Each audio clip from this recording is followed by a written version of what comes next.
Hello, everyone, and peace of Christ to all of you. Please invite your friends and share the link with everybody. Today, our topic is the same uh, as always we do. We try our best to explain to Muslims that deception is not the way to make people believe, because sooner or later people will find out. You are not the only one in the internet, and you are not the only one who have a mouth, but you are the only one who promote his religion by lies, and that is your weakness. If you can convert somebody into Islam by telling the truth, then I think that will be a solid method to make somebody stay as a Muslim. But you will notice, after you make somebody convert to Islam, maybe a year or two, they will leave Islam and they will become enemies of Islam, because they will feel so angry for what happened to them. They've been deceived, they've been lied to, and they wasted years of their life worshiping false god and the bad man. His name is Muhammad. So I believe that the way the Muslims they try to promote their cult, it is miraculous way to expose Islam. And I'm very thankful actually that the Muslims they choose such a way to promote their cult, which will make it easier for us and for me to expose this cult. If Islam is a religion coming from the true God, then there is no need for anyone to promote false ideas. It's not there. Just in order to gain some people convert to Islam, but sooner or later he knew that they will learn the truth and they will leave. So what the point of making somebody accepting such a cult? I will open my Skype soon so we can have an open challenge for the Muslims, so they might call us and convince us that Islam really is a religion which is coming from God. And I challenge you to do your best. And please, no Christian should call me. If you are a Christian and you call me now, I'm going to block you. Not only I'm not going to answer you, because simply you are not listening and you are disturbing our program. My Skype right now is open, and we welcome any Abdul who have knowledge to call us and to prove to us anything the Muslim they claim about what it's called Miraculous Quran. You see, I saw many websites, I saw tons of articles, millions, and each time I read those articles I laugh. I laugh at two things. First, I laugh at the devil, because the devil he could not even hire smart ones to defend him.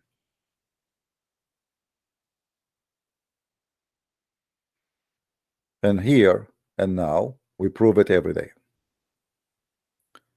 Who is the Muslim when I call me and confirm to us that the Quran is the book of Islam, contains scientific knowledge that could not have been known 14 years ago, 1400 years ago?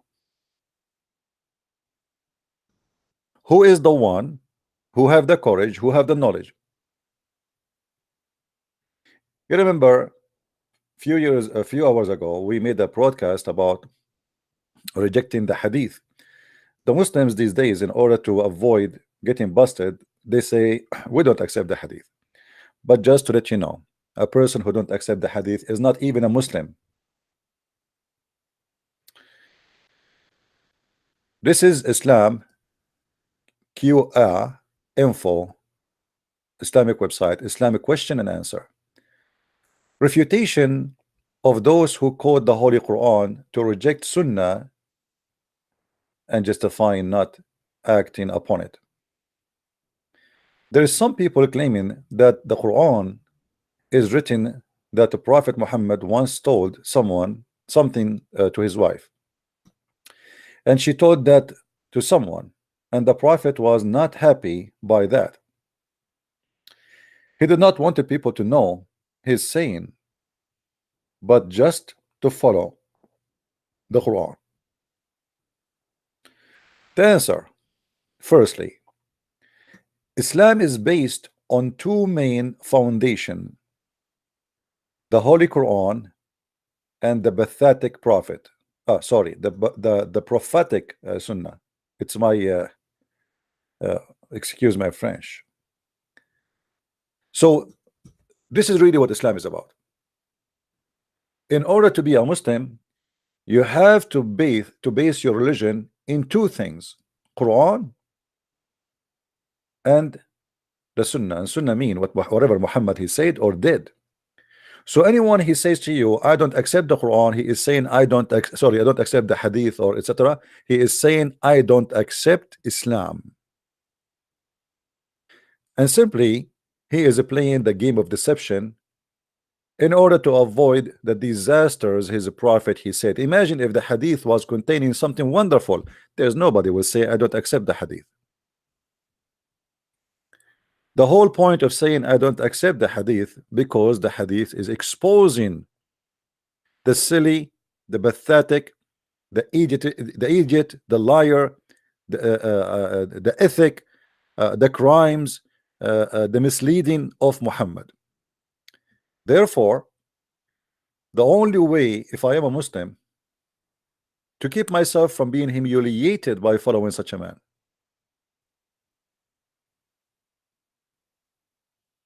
Ustaz responding to you in the show. Who is Ustaz? This guy, he do not know even two words. If you want, he can call me. The Nigerian guy. Ustaz. And he called himself Ustaz. You know, the sign of a scumbag is the one who gave himself a title.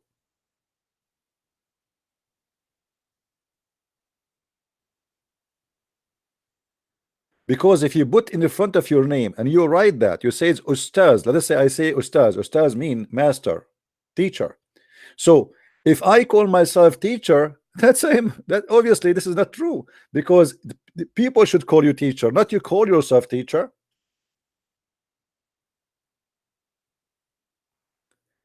My friend, those people there, they are scamming the poor Nigerian people to take their money. This guy, he have nothing to do in life, wearing a suit where people in Africa, they are dying from hunger, and he have a microphone and he's making himself Ustaz, but he cannot speak about two things. And the guy himself, he got himself busted. He said he agree with the Bible against the Quran, and Nasara are not people who Quran mentioned them as the Messiah says Ansari. He said they are coming from the word Nazareth, which means the Bible is saying the truth and Islam is a lie. All those who claim to be teachers these days, they are not. And here we go. I don't mind if you call me. If you like to call me, he can call me. All right. If you want to call, the stream is frozen. No, the stream is going fine. Okay, my friend, just refresh your page. Okay, what I can do, I mean, this is YouTube.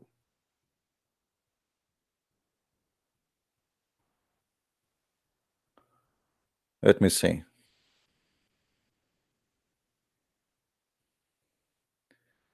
So you don't hear me now?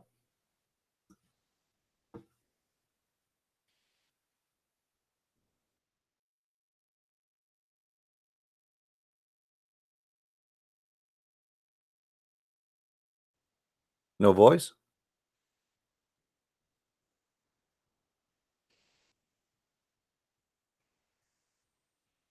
Mm.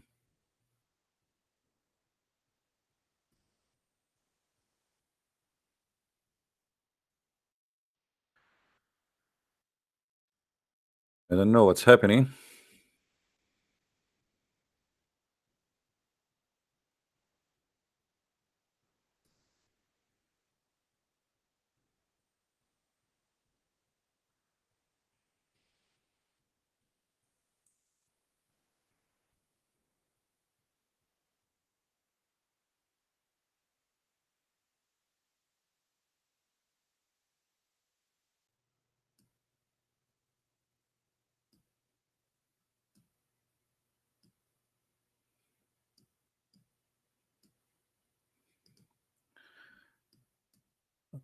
I hope the voice is coming now.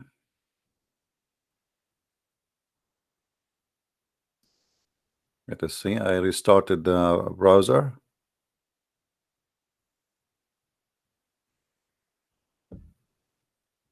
Is it all right now?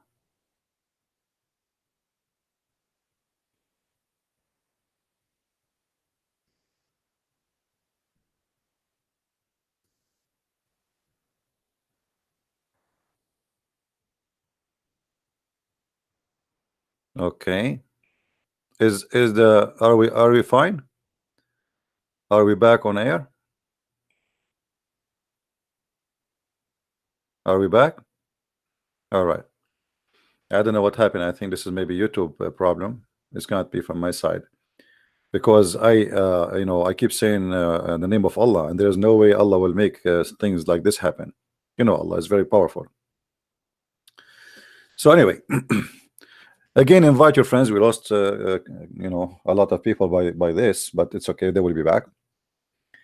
Now, when somebody call himself Ustaz or call himself master or call himself whatever, and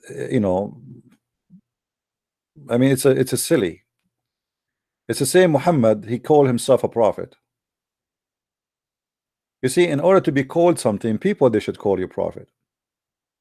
Muhammad, he claimed he called himself a prophet, but if we go and examine anything Muhammad he said, we will die laughing at his prophecy.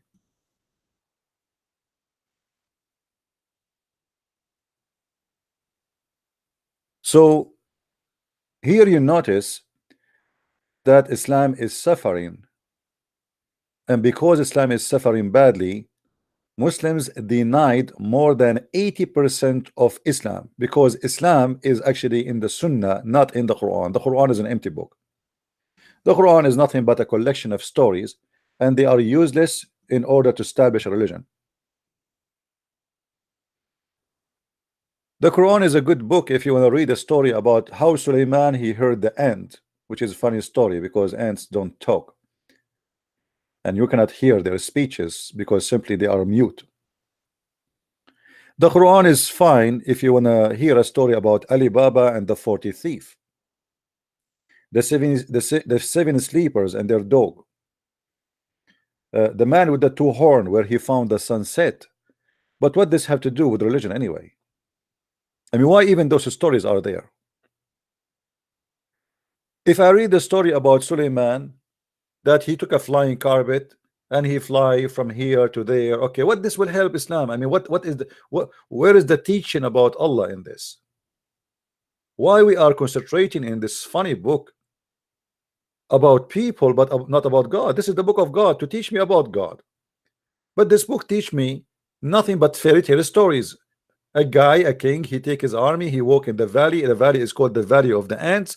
One of the ants, she said to the other ants, hide, otherwise so the man will crush you. What we learn from this story?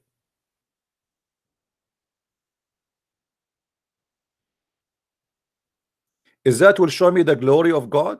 This is will show me the stupidity of this God, because who in the world will believe in such a story? There's no wisdom in it, there's no reality in it, and it's against even the basic science. If we go in the Quran, just to show you, when the Muslim they speak about miraculous, let us see the miraculous.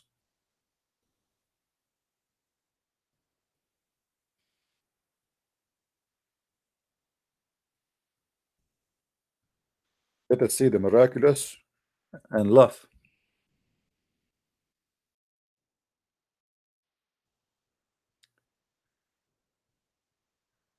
If we go to the chapter of, actually it's called the chapter of the ants. The chapter of the ants. I mean,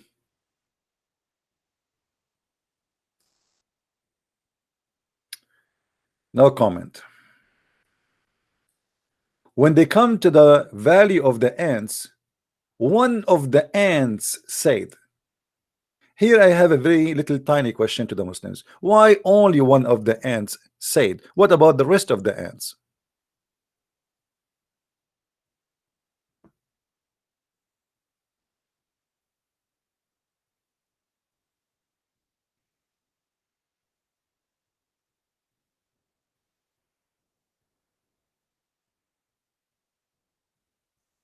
Hmm? The valley of the ants. A valley full of ants. Solomon, he heard only one ant. Why? This is the only ant is using cell phone. This is the only ant was talking. This is the only ant she is allowed to speak in the name of the White House. Who is this ant who Suleiman he heard her? And why he heard one ant? And how in the world this ant she was able to be heard by Suleiman when ants don't talk? As you see, Suleiman he was amused at her speech. Ants communicate in two ways: chemical and vibration. They don't talk, they don't hear.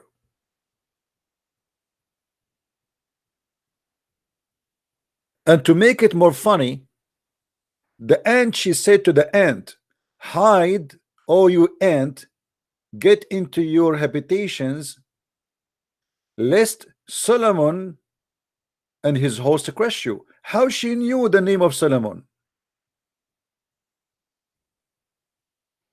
So for sure I have to say this is a miraculous Quran. It's a miracle. This ant must be a prophet of God too. She was inspired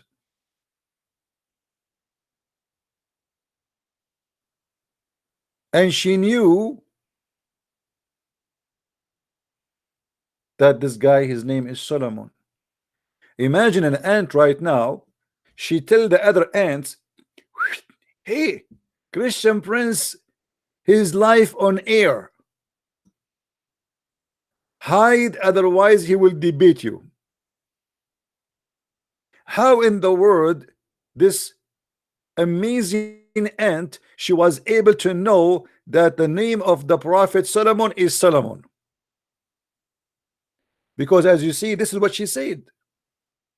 She did not say hide, otherwise those creatures they will destroy you. She said hide lest Solomon will destroy you.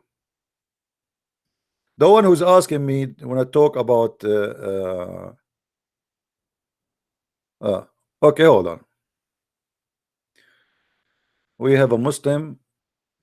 He want to talk about the sperm coming from the backbone. Let us see what this guy want to say to us.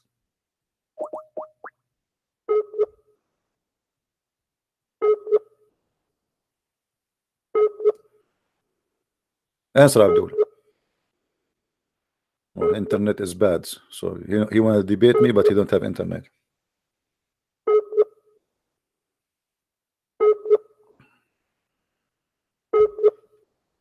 All right. So as you see, this is the miraculous Quran. Hello. Hello, yeah.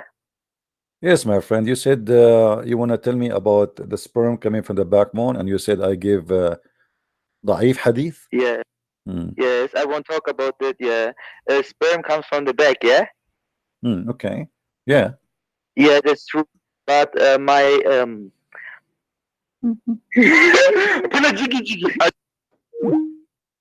Stupid. Your mother, she must be a whore. She gave birth to you in the bar. Let us continue.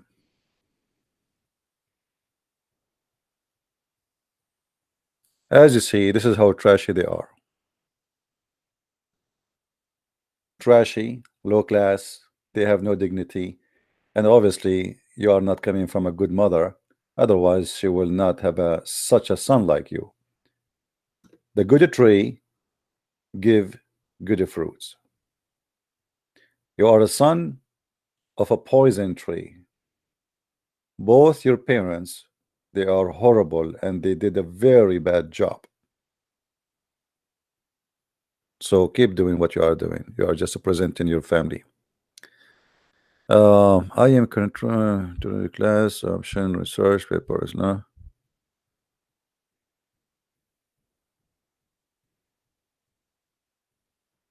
I mean, it's funny. Somebody's asking me which book to read about Islam. Read my books. What I will say to you. Okay, let's see. Many text.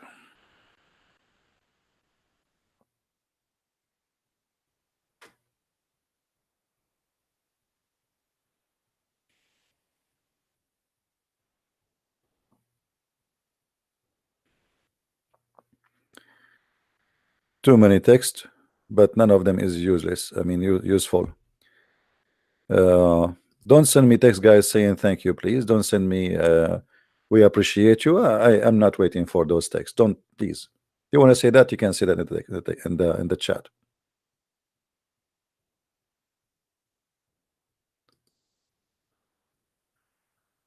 All right.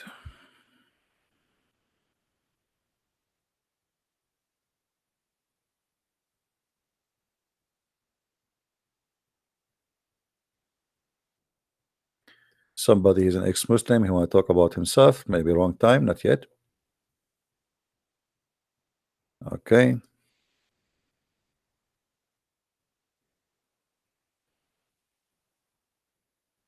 All right. So not even a single person from Skype is good to, you know, and I said many times, please don't send me tons of text. You are wasting my time and your time. I will not answer hello. I will not answer hi. I will not answer I appreciate you. I will not answer because simply if I answer everybody, I better close my program and just start saying hello, thank you very much, thank you very much, thank you very much. And then we will do the same as Muslims do. When a Muslim he enter a movie theater, he have to follow the tradition of his prophet to shake hands and say assalamu alaikum. By the time we finish shaking hands and say assalamu alaikum 3 times to each person, the movie will be over. So either people they stop sending me those messages, or I will stop using my Skype. Period. Because it is silly and it doesn't make sense. I put my Skype on air, or let us say online, so people they can see it, so they can call me, and that is the Muslims to debate me, not to receive hello, I appreciate you. If you appreciate what we do, copy the videos, share the link, post a comment, give a like, or you make your own channel. We continue. So when a Muslim he tried to convince us that he have a miraculous book, how this miraculous book convincing will function? In which way? How? Where we can bring this from? Who is a Muslim? He want to show us the miraculous book.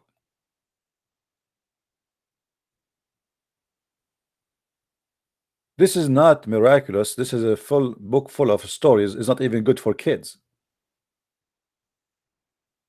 A prophet who God taught him the language of the birds. The language of what? The bird. Okay, he taught him the language of the birds. So how he understand the language of the ants?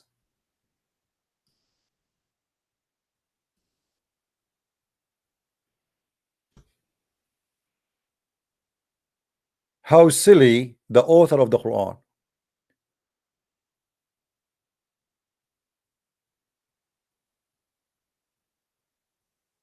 Imagine I say that I learned the language of the chicken, and then I say to you, I heard the crocodile saying something. Well, my God, he taught me the language of the chicken.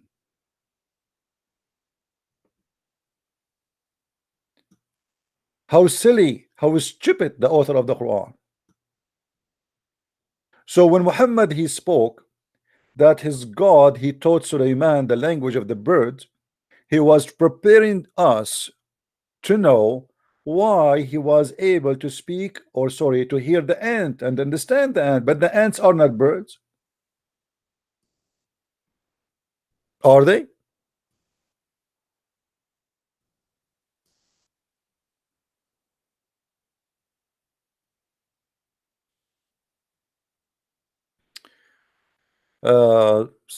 Someone asking what is the website I use.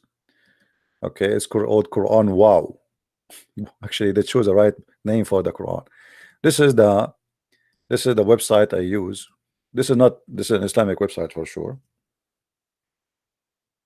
Okay, here we go. So here you notice that the Miraculous Quran is the most silly, most stupid book, which does not make sense. Contradiction in less than 20 words. Many contradiction in less than 3 lines. How this can be the book of God, and how this book can be miraculous. My God, he taught me the language of the ants, but yet I can understand. Sorry, he taught me the language of the birds, but I understand the ants.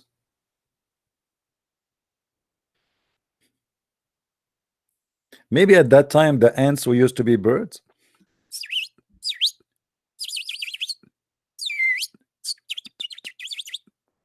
This is the ant talking.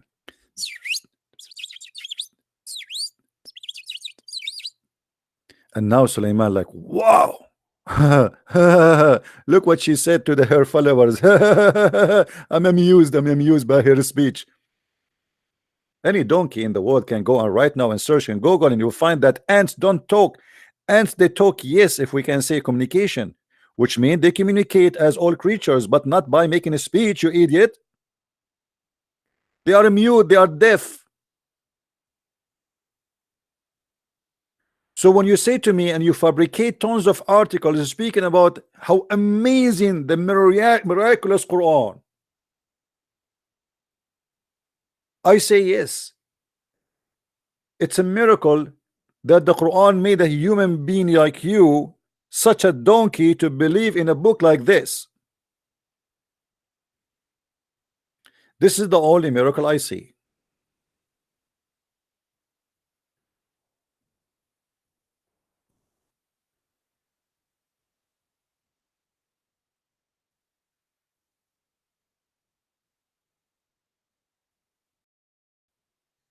Any Muslim would like to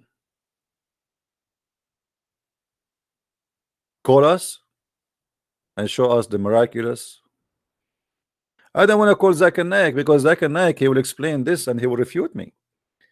If we call Zakir Naik about the ant, how Allah, he taught him the language of the birds, and he spoke the language of the ants, for sure he will say, but that's it. There the guy is named the contemporary, and they already accused the Quran with false statement. If you go to the Quran in chapter 27, verse number 16, it says that Allah, he taught Prophet Solomon the language of the birds. But this ignorant, he do not know that ants are considered to be birds, and actually they even lay eggs. Why the ants lay eggs? Because they are a chicken. They are a form of chicken, a form of bird. Thank you very much. Here we go. You want Zakir Naik? He gave it the answer. The proof that the ants are chickens, that because they lay eggs. I mean, here we go. He refuted me. He got me busted. Why you ask me to call him? And do you see how fast he is in fabricating an answer? Unbelievable. Actually, to be honest, I'm the one who gave the answer, not him. This guy, he will never be able to come with an answer like this.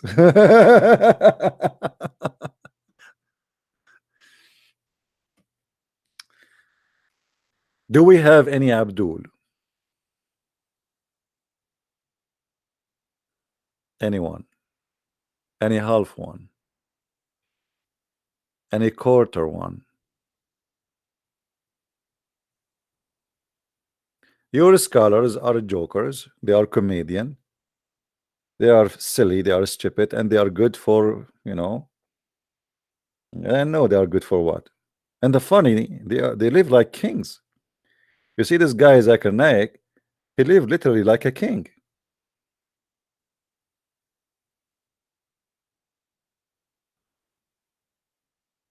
Islam is a great business if you try to defend Islam. Islam is a bad business if you attack it.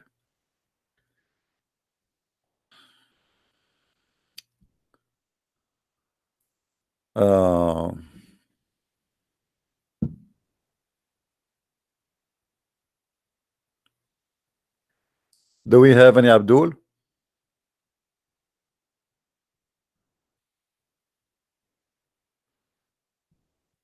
Our IP founder is on, so we will not get the same stupid idiot calling again. Any Abdul here would like to call me?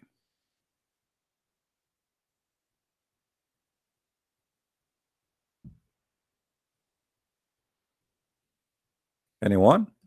Any half one?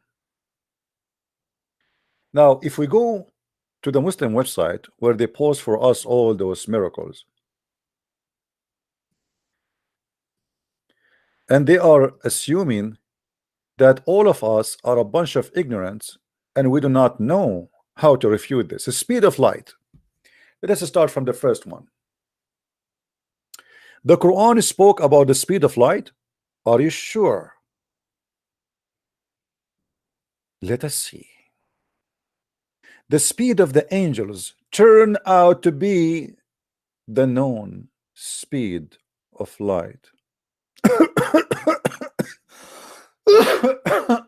That's man, this is the speed of the angels turned to be the speed of the light. Why? How? Let us read together. Quran chapter 32 verse number 5. Allah rules the cosmic. Cosmic? Does it say really cosmic? What cosmic? Let it go, let it go. You change the translator, you will find there's no cosmic there, but let it go, let it go. Affair from the heaven to the earth. Then this affair traveled to him a distance in one day, at a measure of 1,000 years of what you count. Hold on. Hold on. I want to go with the Muslim theory before we go and discuss the speed of light. Just to show you how stupid the Quran is. But the problem is, people when they read, they don't use their brain. They just read. I mean, text, like, you know, there's some people, they lined words up together. They don't read, they line them up. I'll explain to you what the Muslims just did to themselves. And I have to use my artistic skills. Forgive me for doing that. As long as the Muslims agree that there is a distance we can reach where we can find Allah, because they said that the angels take a distance, or guys, you lost me. Do you see my screen, guys? Before you ask me if you are, if the why it's not coming, refresh your page if your page is not working. Guys, am I heard? Is my screen showing? Okay. So before you text me, please just refresh the page, see if it is you, or ask people in the text. Don't ask me, is it me only? Ask people in the text, is it me, guys, only? I don't see him. Why do you want to ask me? Here we go. We made everybody now say the same words just to know if this is true or not. Text in the chat, ask, guys, I don't see him, is it working for you? They will answer you. Now, as long as the Muslims, they say that the angels, they reach to Allah in a distance which is equal to one day to Allah, which is 1,000 years for us. That's mean.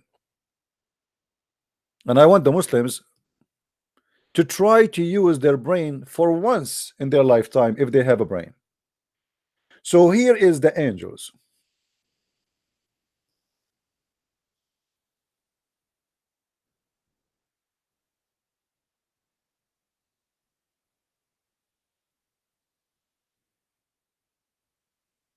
Angels. This is Jibril. I'm going to call him Gigi. Gigi. Like the guy who is a stupid loser, who his mom, she did not teach him how to behave. So Gigi, he wanna go up to he come to the earth, and now he wanna go up to Allah. And Gigi will take him a distance of 1,000 years of our time to reach to Allah. And here is Allah.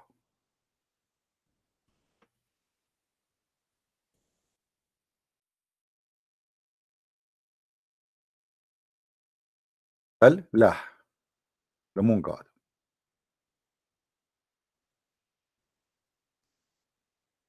As long the Muslims they accept such a thing, they accepted that if we go with the speed of light for 1,000 years, we arrive to Allah. That's mean we knew where is the location of Allah. Correct, guys?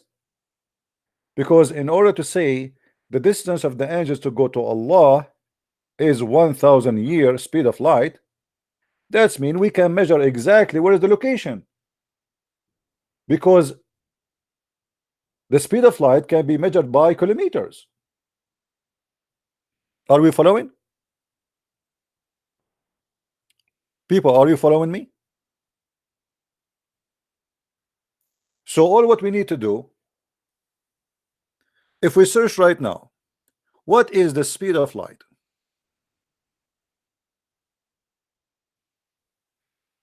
Speed of light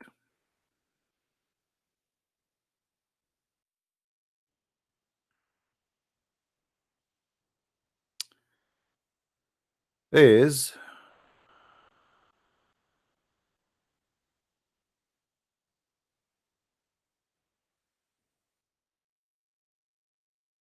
let's use kilometer.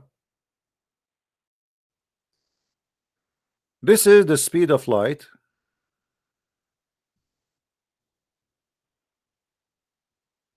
is 1,079 1,000. Let us see here to be sure.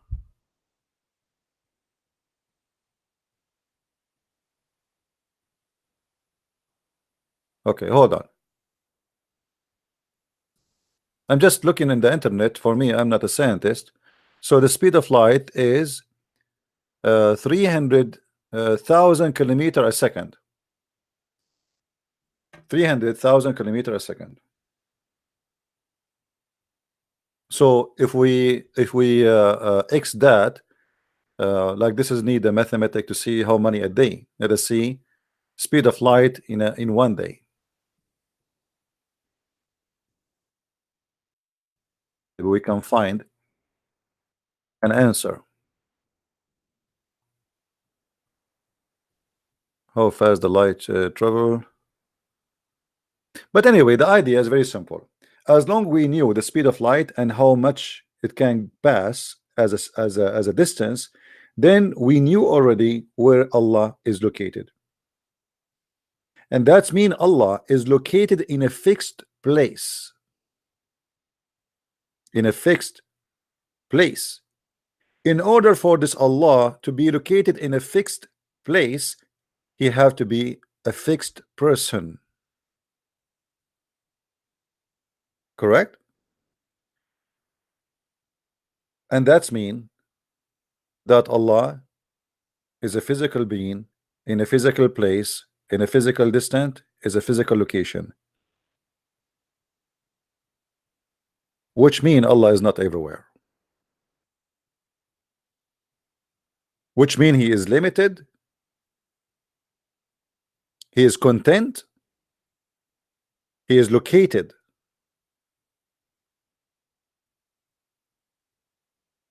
And he don't move. Same time, when the angels They go in the speed of light, according to the Muslims, and take them 1,000 years. How Muhammad he was able to go to heaven in the top of a flying donkey in less than 8 hours round the trip, including going to Jerusalem?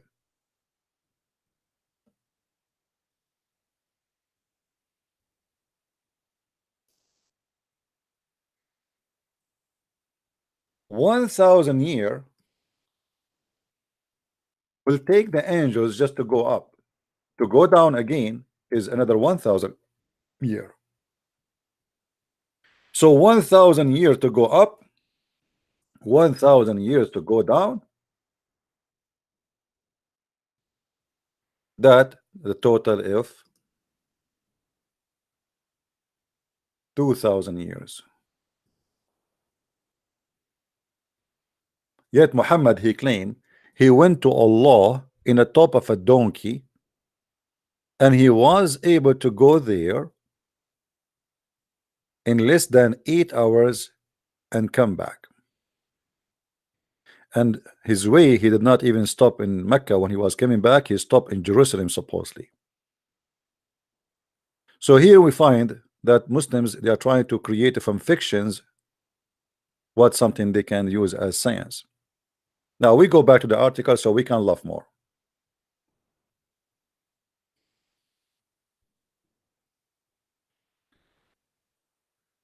The angels who carry out those orders, those people back then measured the distance neither by kilometer or miles, but rather by how much time they need to walk. By what? How much time they need to walk. But if you notice here with me in the verse, it doesn't talk about the distance, it talk about time. Or what it's saying that it take 1,000 years of our counting for the angels to go down to go to Allah, which is 1 day for Allah. And here we have another problem. In the Old Testament, there's a metaphorical statement where it says that 1 day for you is the same, 1,000 years for you is the same as one day for God. But this is metaphorical. This is not about, because there's no time for God.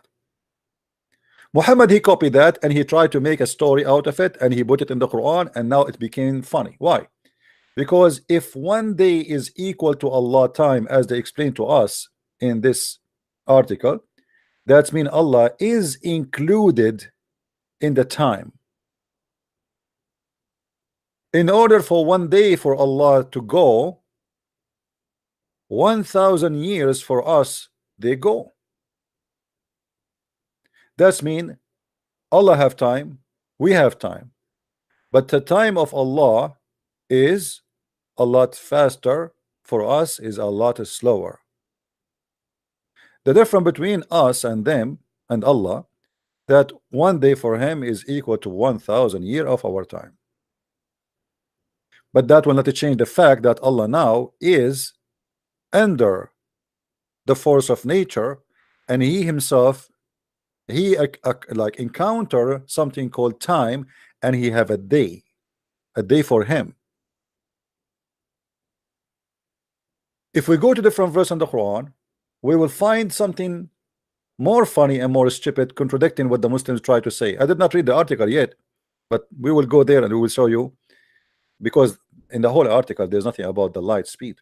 I mean, do you see anyone? I will give you the link, and if somebody can show me where they got the light speed, how they notice that the angels they have the light of speed, I have no idea. Because in order to know what is the speed they pass to make it equal to the speed of light, then we have to know how much a distance they pass. Do you know the distance of Allah? You know what I mean? Or what we have in this statement here, that 1 day for Allah is equal to 1,000 years of your time, and that would take the angels to go up to heaven. But this is mean that it take a 1,000 year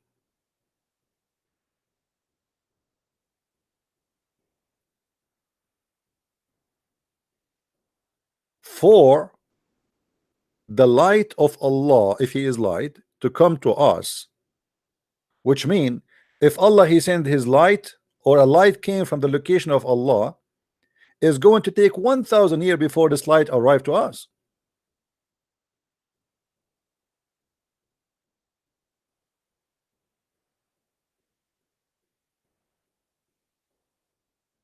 And that would be very funny, because simply the second you say to me that it's going to take 1,000 years for the light to come, we find out the location, and nowhere in the verse is speaking about such a thing.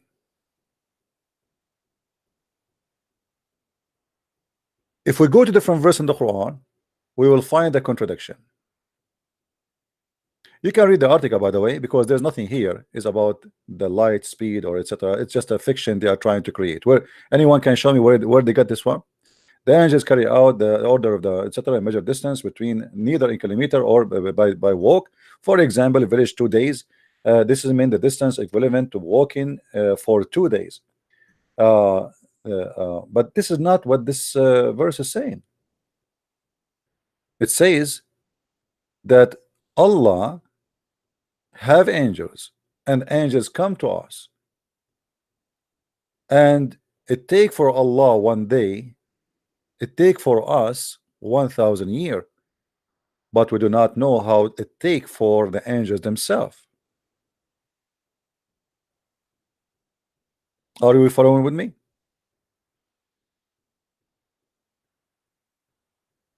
According to science, if you change your location, time change. Time is relevant to where you are located. So if you change your location, you are in the space. 1 year in the earth, it might be maybe 4 years in different place, or 5 years, depend where are you.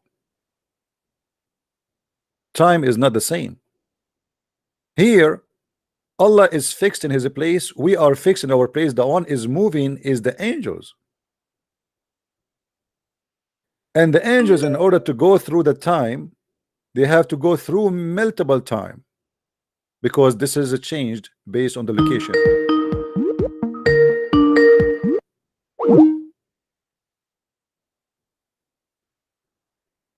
Time change based on the location.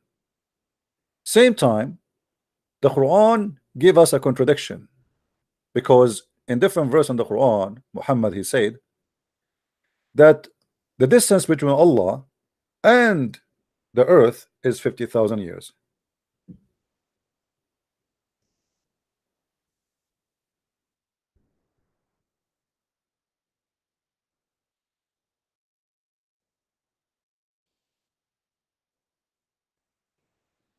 In chapter 70, verse number 4, it says,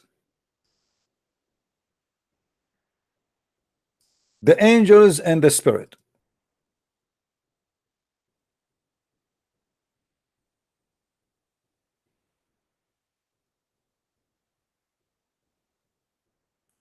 ascend into him in a day, the measure wherefore as 50,000 years. Okay, so what happened now? Did Allah change his location? This is the same angels, and this is the measurement of 50,000 years of our time. Our time is still the same. So now we have two chapters, one saying that the angels go to Allah and take them 1,000 years to go there, and one it says 50,000 years. In order for the Muslim to solve this issue, they say this verse here is speaking about the judgment day. It doesn't matter, because judgment day or today is no different. Why is going to take them 50,000 years? What, they are out of gas? You told us that the angels they go in the speed of light, and it take them 1,000 years to go to Allah. So what happened now? Why it became 50,000 years? They lost their speed. The angels are out of gas. Their light is damaged. Maybe the light is going through the bullets or through the walls.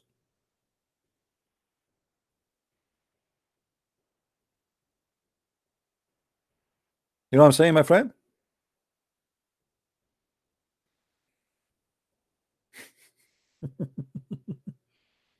Here we go, the speed of the light.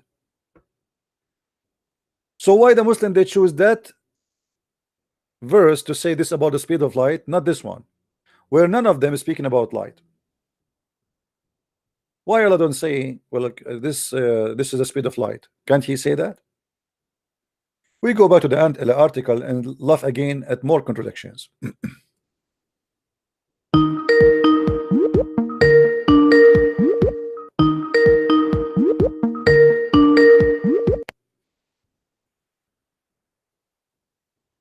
Yes, Gigi.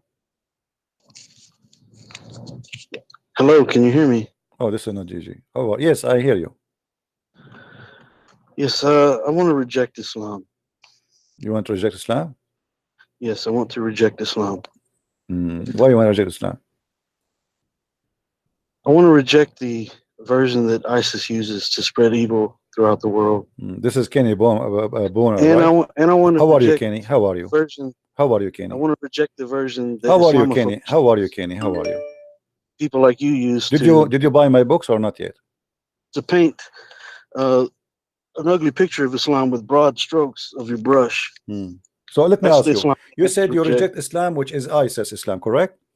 Yeah, in the version that you try to paint. Okay. A picture of. Well, isn't it ISIS Islam in the Quran? No, sir, it isn't. Do you want to take a challenge? What I want to do is I want to reject Islam that ISIS uses and the Islam that Islamophobes use. Okay. Where you try to hijack let me ask you. Let us see. What name for me one thing ISIS did is not Islamic. Well, anytime you oppress people, if you kill people unjustly and you destroy. What unjustly mean? Tell me how you kill people justly. Tell me how you can kill people justly. So you are saying to me your prophet, he killed people but justly, right?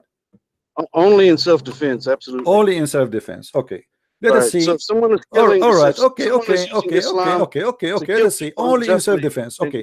Isn't it your prophet who said, "I've been ordered"? Isn't it your prophet? He said, "I've been ordered to kill all mankind until they convert to Islam or they die."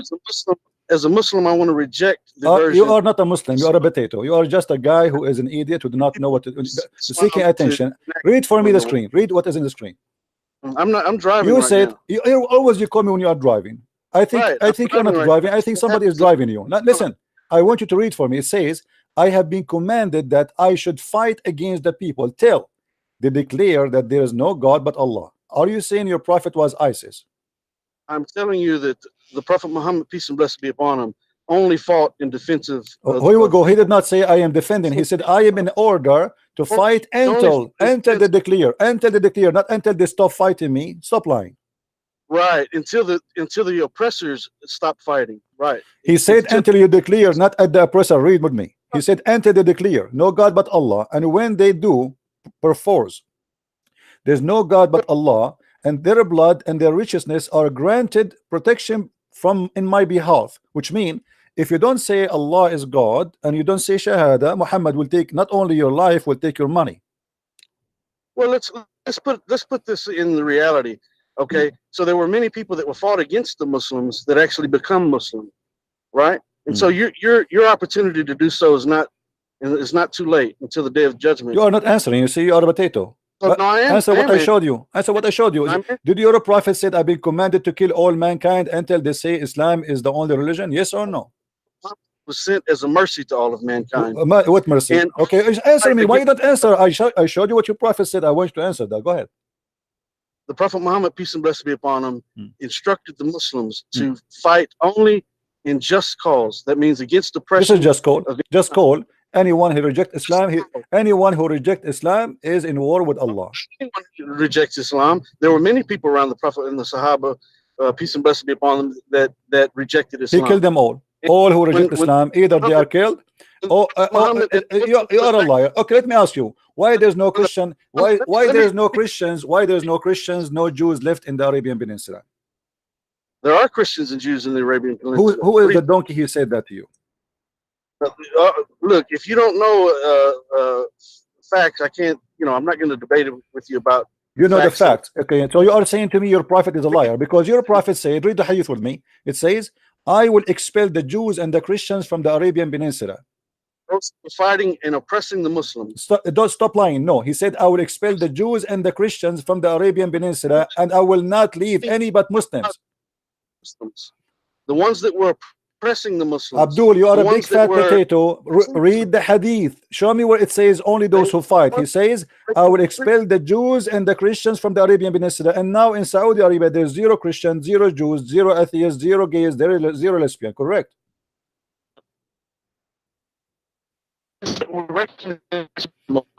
Period. Just get lost, donkey. I have no time for stupidity. And don't call me again. Wasting my time. The prophet, they killed people only justly. Your prophet, he said the 3 letters: die or convert. Aslim taslam. Aslim taslam. Even the Quran forbid the Muslims to go for peace unless they are not the uppermost.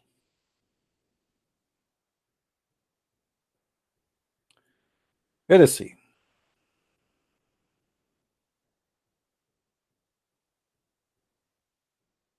Aslim taslam. Enter Islam and you will be safe. Enter Islam. Okay, and if I enter Islam, what will happen? You will be safe. Do you see it?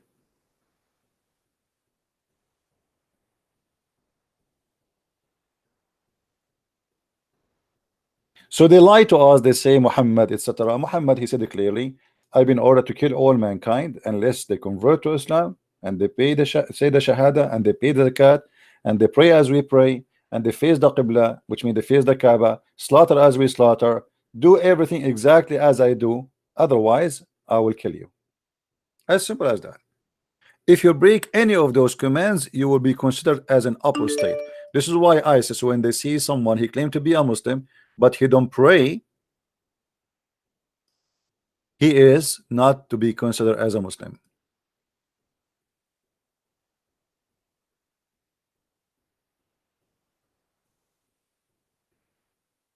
And look who is somebody telling me this is Kenny Boomer, the American convert. Don't fall into his lies. You want to teach me who to convert to who Mr. Dan? You want to tell me who is the one? I mean, what about you take my place and tell me what to talk to, how to talk to people?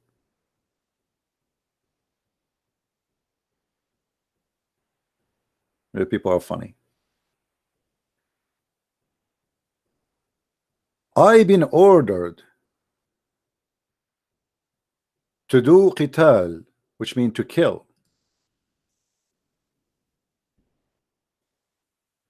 Let us see the command of the prophet. And maybe you saw ISIS putting chains in the necks of people. You are the best of the people ever raised up for benefit of mankind. Between two bracket, benefit of mankind. Okay, what is the benefit of mankind? The prophet of Allah. And then he quote for us at chapter 3 verse 110.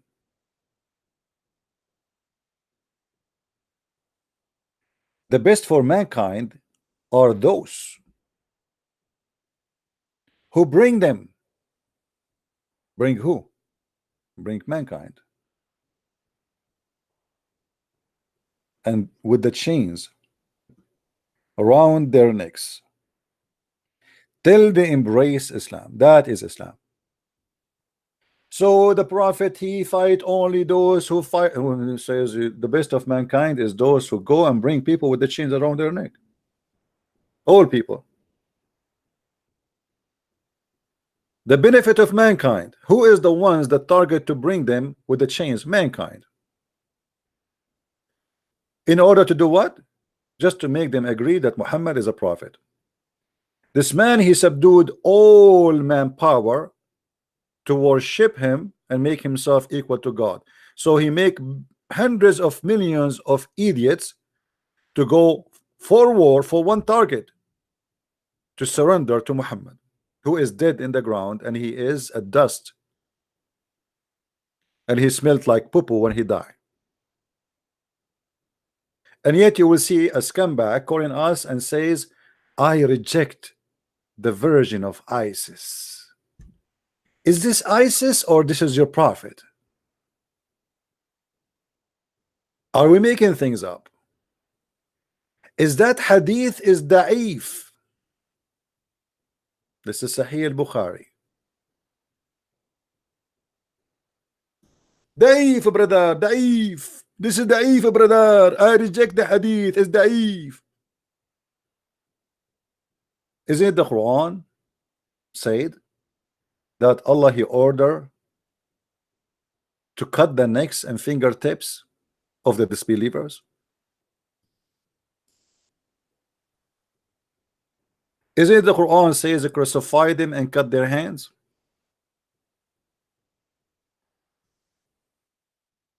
And this is exactly what ISIS do.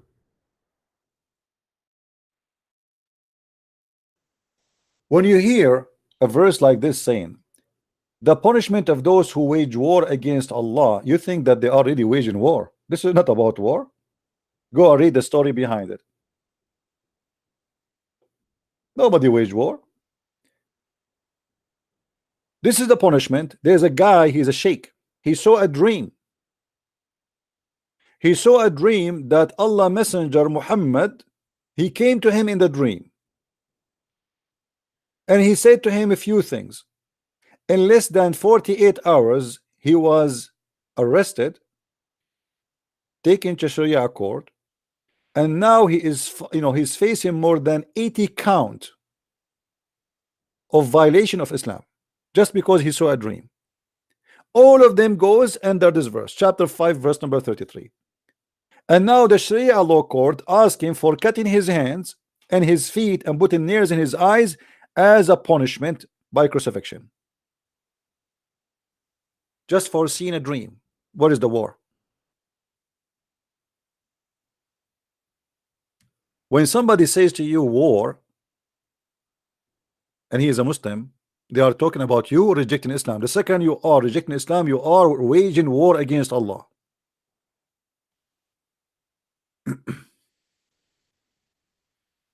Who is the enemy of Allah in the Quran?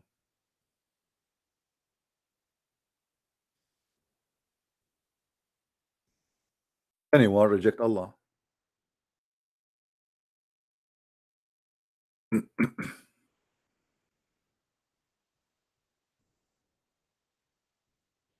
Whoever is the enemy of Allah and his angels and messengers, to Jibreel and Mikael,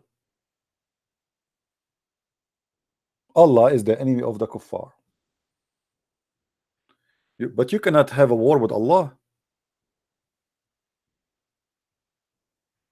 We cannot kill Allah, supposedly. Simply, he doesn't exist. We cannot kill the angels if they are real. Oh, I forgot. You can. In the case of Moses,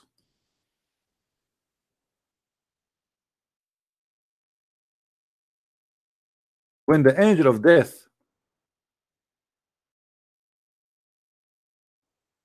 came to Moses,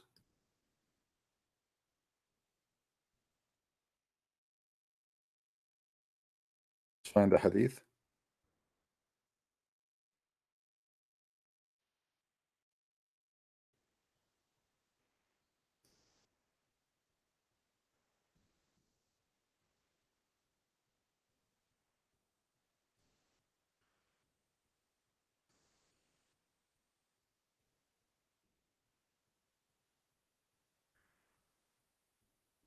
Hmm.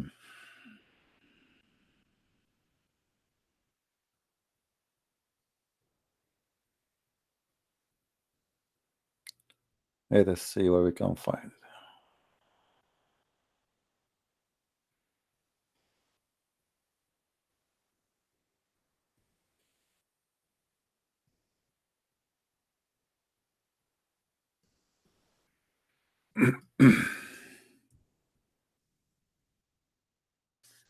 Abu Huraira reported that the angel of death was sent to Moses, peace upon him, to inform him of his Lord summons. When he came, Moses boxed him on, and his eyes was knocked out. What the heck? Moses, he was doing boxing with the angel of death, Azrael. The angel of death came out back to Allah. This is the miraculous Muhammad and the miraculous Quran and the miraculous stories of this cult. Watch and laugh. So the angel of death came back to Allah and he said, you send me to a servant who do not want to die. What the heck? This guy Musa, he don't want to die. Allah restored his eye in its proper place. Boing. The poor angel, he was coming inside the house of Allah and his eye is coming out like boing, boing, boing, boing, boing. And Allah, what happened to you? What happened to your eye, idiot? You know, this Musa's, he have, you know, a black belt. He knocked my eye and he took it out. And it, look, my eye is broken. And not only, actually, there's different hadith says he knocked his eyes and he broke his wing. So now the guy, he have one wing is broken.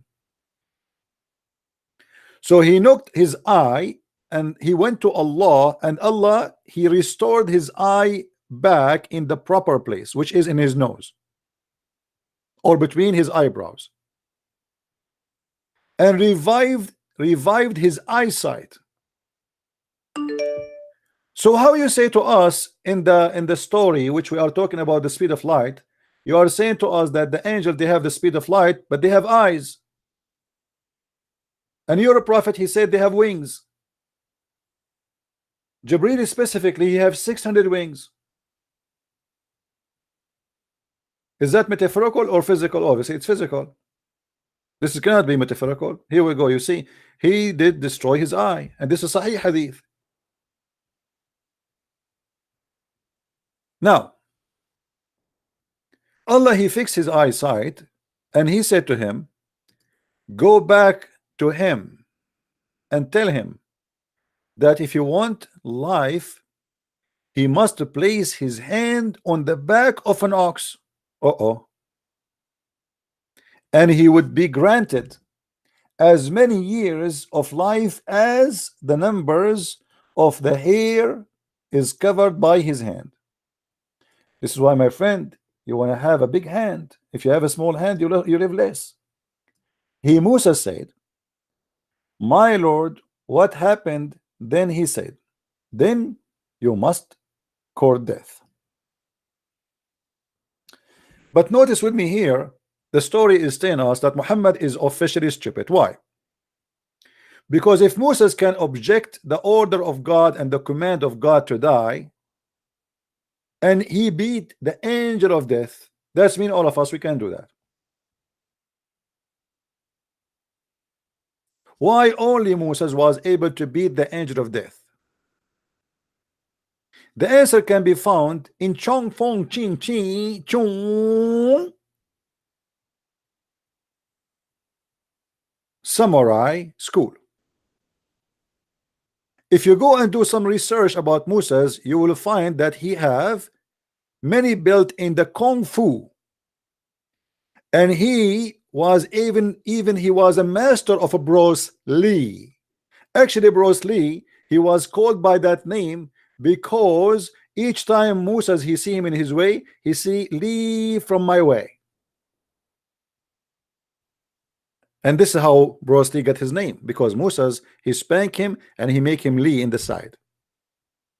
So the people, they call him Bruce Lee, which is coming from the word Moses Lee, because Moses in the Chinese language comes as Bruce Lee, you know. So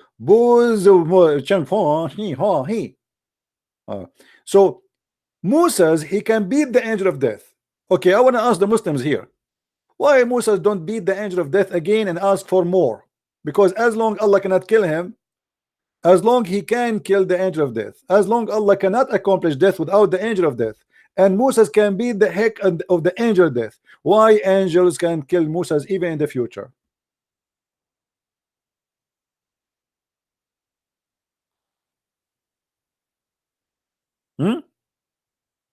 So in the article they say to us the angels are in the speed of light. We have two verses in the Quran, one saying that the angels they speed in 1,000 years of your time, 1 day to Allah. The other verse says 50,000 years, 1 day to Allah, which is contradiction. Nowhere in the verses speaking about light, nowhere in the verses speaking about speed. In order to know what how fast the speed, nobody knows where Allah is located. So how the Muslim they come to the conclusion that this is the speed of light? Stupidity versus fictions. In order to make a miracle, they made an article for us, but nowhere in the article can prove to us any of what they claim. It is the opposite. As we see, the more we study about this issue, the more we find that the Muslims are a bunch of hypocrites and they are making up stories. Lunar calendar month 12 months a year.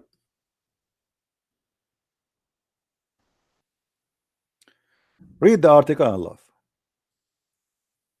By the way, why Allah he chose the 12 moon calendar a year? Isn't this is a mistake?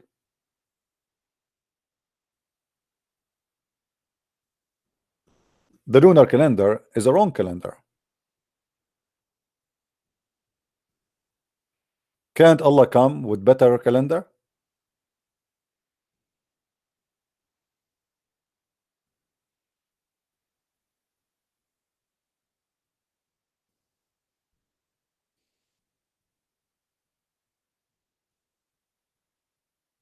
Anyone?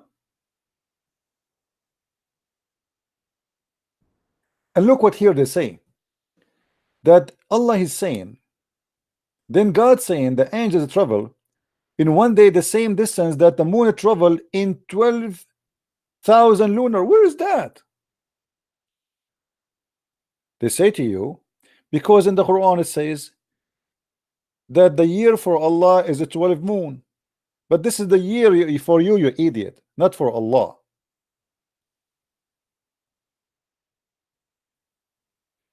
I mean, sometime, and if we go actually and we accept that this is for Allah, the Muslims they will lead us to something more nice. Look how they fabricate. They say to you that Allah in the Quran he says the year for Allah is a 12 month, but in order for us to believe that this is a year in the time and the location of Allah, that means Allah in his location there's a moon. He's not talking about our moon, but in fact he's talking about our moon. This is why he is adopting the 4 month. It's called the secured month, which is the Arab used to practice before Islam. The number of the months in the sight of Allah is a 12 in a year. Which year? Our year. We can go and read the interpretation. So ordained by him the day he created the heaven and the earth.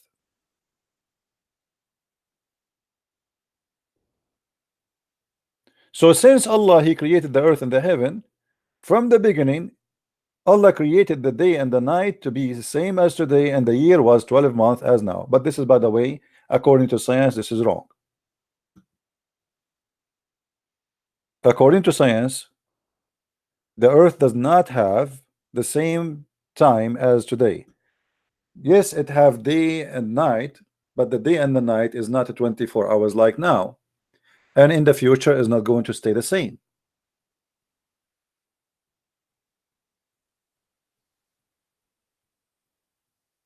So the day and the night are not the same time. It is impossible that Allah is God, yet he says that for him a perfect year is a 12 lunar.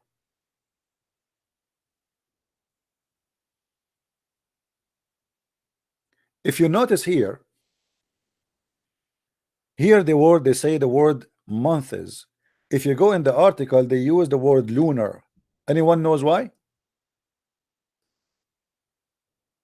Why in the translation they did not use the word lunar? Here they have lunar. In the Quran translation, they use the word month.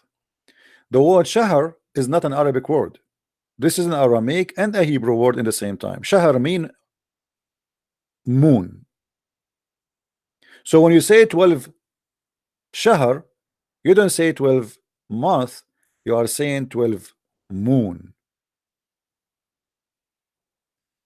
And that is additional proof that your God Allah is a fake God, because the lunar calendar, if this is the calendar of Allah, is a proven very easy to be a wrong calendar. This is why we have to fix it every few years. It's not complete.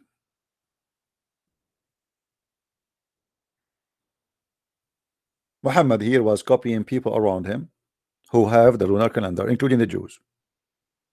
The Sabian they have it, the Jews they have it, the Arab they have it, and Muhammad he follow what he learned from people behind him or before him. So in order to fabricate and to come with the speed of light, they have to make an article have nothing to do with reality, and it's far away from any truth. Neither the Quran says that, neither Muhammad says that, neither the Hadith says that, and even their article proving that they are false. Same time we showed you that the Quran bring us two dating.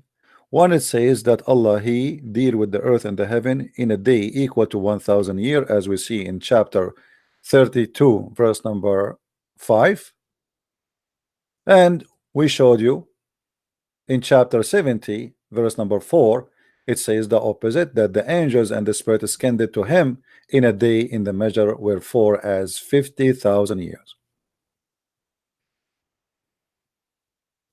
If the angels they have a fixed speed of light, why here is taking them 50,000 years, and there they have 1,000 year as distance. Same time, Muhammad he received the chapter of Al-Fatiha today, let us say. As long the angels is going to take them 1,000 years to go up and 1,000 years to come down. That's mean in order for Muhammad to receive the second verse, the angels have to take them 2,000 years after they deliver the first verse. How Muhammad received the Quran then? Any Muslim can tell us? When you say to me that the Quran says, not me saying that, the angels they take the command from Allah, as we see in the article, read and laugh with me. Allah rules. Okay, what does that mean? The command of Allah is given to the angels,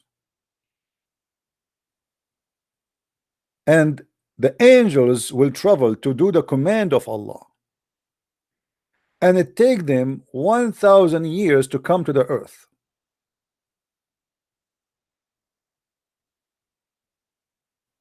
And by the way, here you will see in the translation they say in a distance of 1 day. In the verse in the Quran it doesn't say the word distance at all. That is a fabrication. Chapter 32 verse number 5. Let us change the translator from the article to the website we are using. 32:5.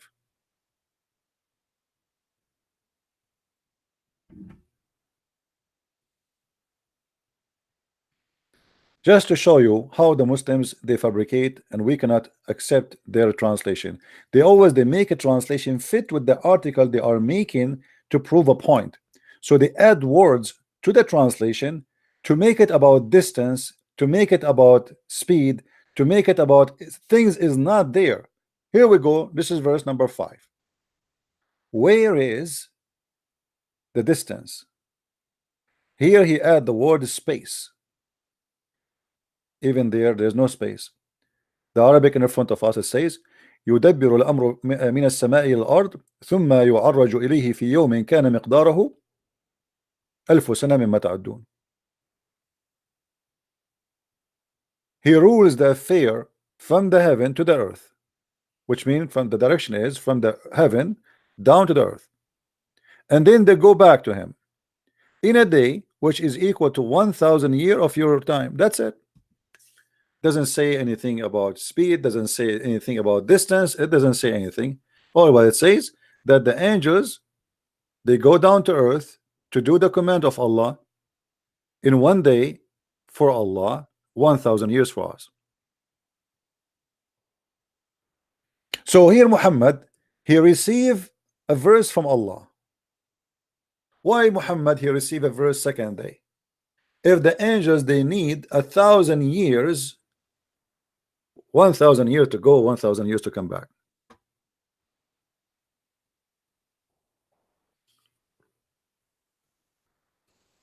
Any Muslim?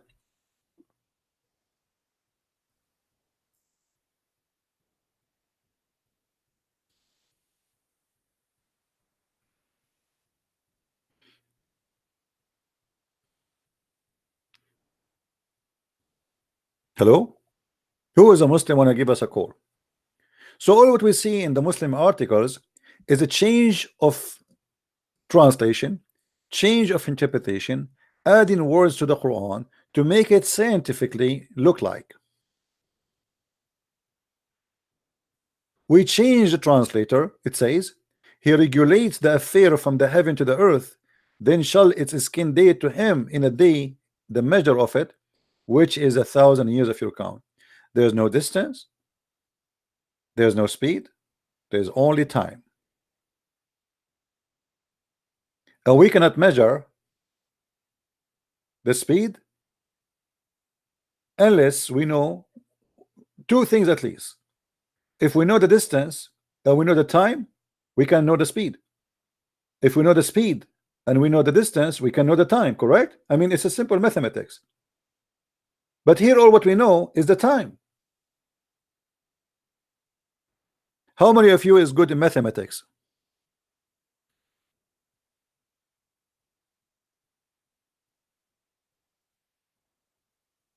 So they lie and they fabricate and they add things is not even exist there. Let us see different fabricated miracle. Vision. Let us take one by one. Vision.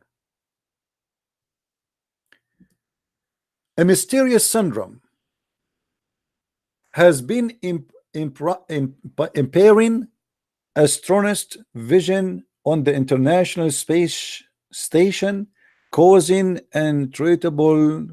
Okay, all right, okay.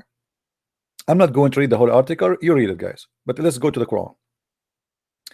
But 1400 years ago, the Quran said, if Allah opened wormhole, the Quran says Allah opened wormhole. Okay. Read the translation with me and laugh.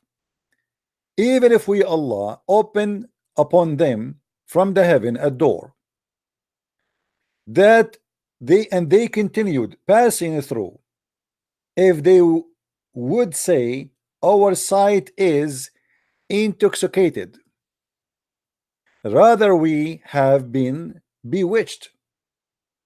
So they say to you that if you stay in the heaven in the spaceship, you have a barely vision. Your vision is not going to be good. Your vision is going to be disturbed. And they say to you, look, Allah in the Quran says, when we open for them the door of the sky and they are going up to the sky, they will say, look like as if we are drunk and we don't see good. We think we are under black magic. Read carefully what the Muslim they say here.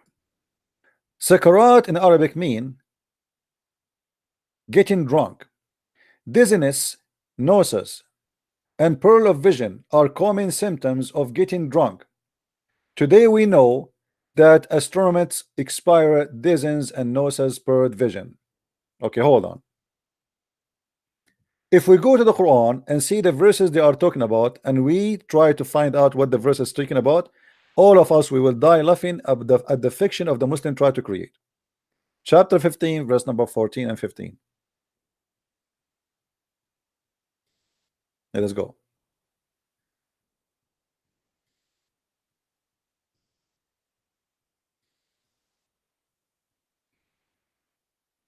All right.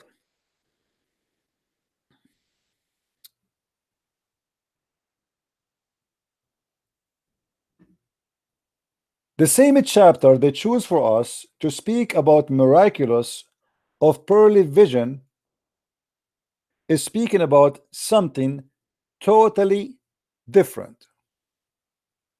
Read carefully with me, and I challenge any Muslim to say, I am lying. The one Allah is talking about is those who make fun of Islam, not those who go to heaven. Read carefully. We have sent without we have without doubt sent down the message, and we will assuredly guard it from corruption.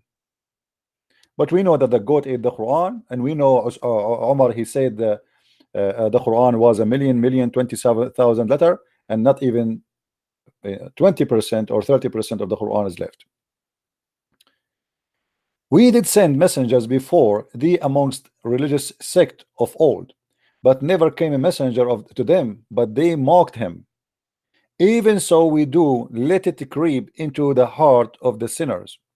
They should not believe in the message, but the ways of the ancient have passed away. Even if we open out to them a gate from heaven, and they were to be continue all day ascending therein, they would only say, our eyes have been opened to be drunk. Nay, we have been bewitched and sorcery. So all what he's saying, even if we take them to heaven, they will not believe it. All what this verse is about. The Muslim, they make it about when you go in the spaceship, you have a pearly vision. But hold on, the Quran itself says, if we continue reading the same chapter, you will see how stupid things will go. They are talking about if you go in the spaceship, you will have a pearly vision. Read with me carefully. It is we who have set the zodiacal signs in the heaven. So the God of Islam believe in zodiac signs. Do you see it? This is a spaceship now. The zodiac signs, Allah saying, I am the one who put them in the heaven. Continue. And we made them decoration for the beholder. So the God of Islam believe that the stars are decoration only, which means all the stars can be seen. The fact not even 1 of billion% of the stars can be seen by eye. The rest are invisible for our eyes because they are too far. Then وَحَفَظْنَاهَا مِنْ كُلِّ شَيْطَانٍ رَجِيمٍ, and moreover we have guarded them from every cursed devil. Hold on, the Muslim, they were talking about spaceship going to the space, but the Quran says nobody can go there because the space is guarded. Shaitan cannot go there, and even a human being cannot go there. But if any sign, any gains a hearing by stealth is pursued by a flaming fire. So if any shaitan try to go to the space, Allah will shoot him by a star. Do you see the science? If a shaitan, he tried to go to the space, Allah will shoot him by the fire. And that story can be confirmed in different verses in the Quran. Read carefully with me.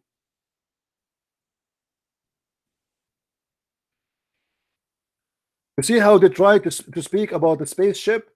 Allah protect the spaceship. Those who go in the space, they will have a pearly vision. In chapter 67, verse number 5, it says,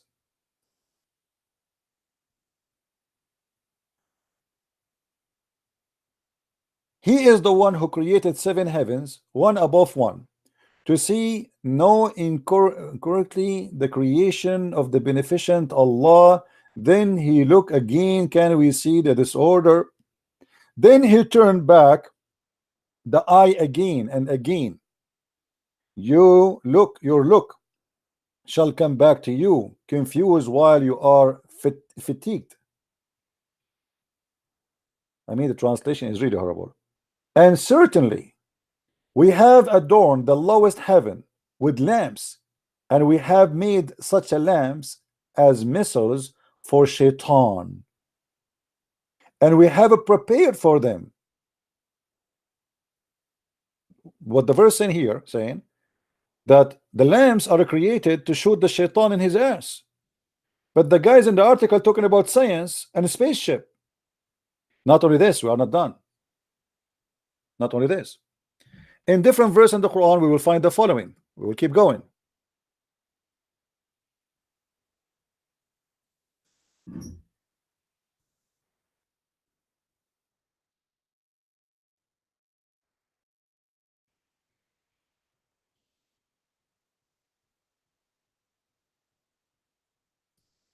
The Lord of the heaven and the earth, and what is between them, the Lord of the east.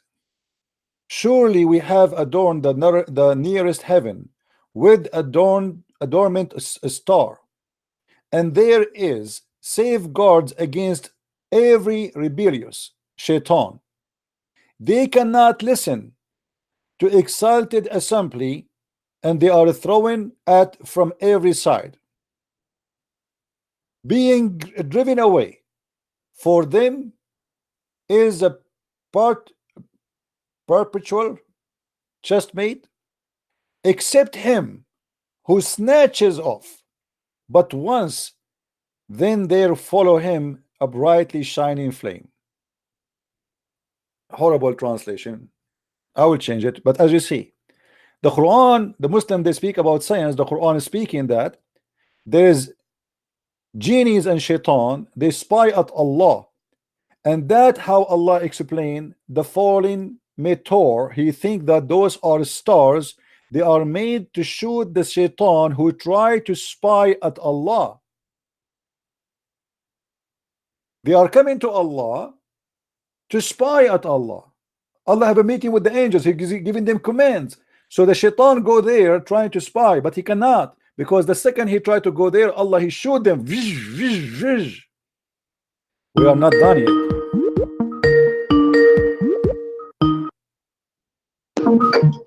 Hello? Hello, good evening. Yes, my friend. We hear you. Hello, yeah. My name is Ustaz Jama Degwa. All right, how I can help you? You know me now. Why you ask me that question? Sorry? Help me as well. Don't you remember me? No, I do not know you. Who are you? I connected us together last week. I don't hear And you. we are unable to finish our discussion. I don't say again. What? I said last week I was connected to you. Oh, you are you the one who called himself Ustaz? By your first talk. Yeah. How are you, Ustaz? How are you doing? Why did you block my boy today? I blocked what? Latif. Hello? You blocked Latif Hassan. Because he's a kid. He said he don't accept the hadith. Do you accept the hadith or not? I told you that day. I ask you, I'm asking you, don't change the topic, don't shut topic. You're asking me why you block this guy. This guy, he play game. He claimed first that he don't accept hadith. Do you agree that a Muslim can be a Muslim without accepting hadith? Yes or no? I will be accepted. It has not contradict the Quran. No, my friend, he did not say that. He said he don't accept the hadith. Anyone, he said I don't accept the hadith. He didn't tell you that. Okay. Okay, let me ask you. Okay, let me ask you. As long it does not contradict the Quran, I will go with you. You're a prophet, he said the sun set in the murky water. Do you agree with that hadith? Is that what? You're a prophet, he said the sun set in the murky water. Can you show me the trace in the Quran? Show you the verse in the Quran? The traces of the Quran here. All right, no problem. Do you see my screen with me? No. Okay, no. chapter 18, verse number 86. Read it for us. I'm on YouTube. I'm on Facebook. All right, chapter 18, verse number 86. Chapter 18. Yes. Verse number what? Verse number what? 86. 86. 86.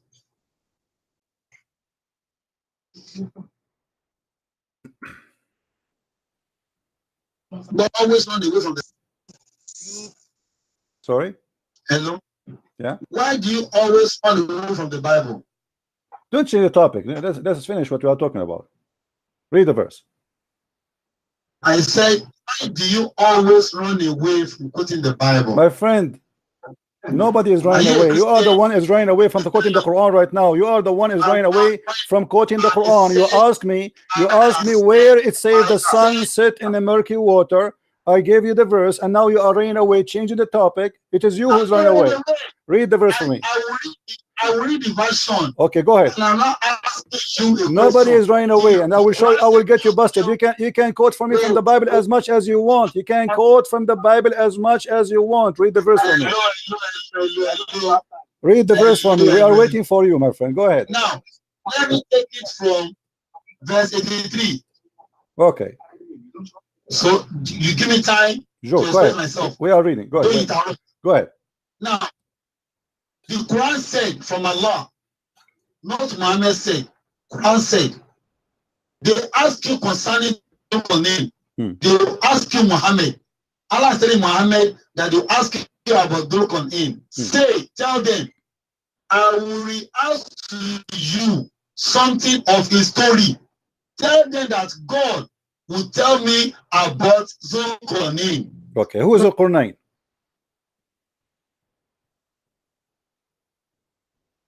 Who is Al-Qur'an? And the means. My friend, do you hear me? Do you hear me? Do you hear me? Who is Al-Qur'an? Who is this guy? Who is this guy? Before you continue, I'm letting you read. It's okay. We can stop for a second to tell me who is this guy first. Who is Al-Qur'an?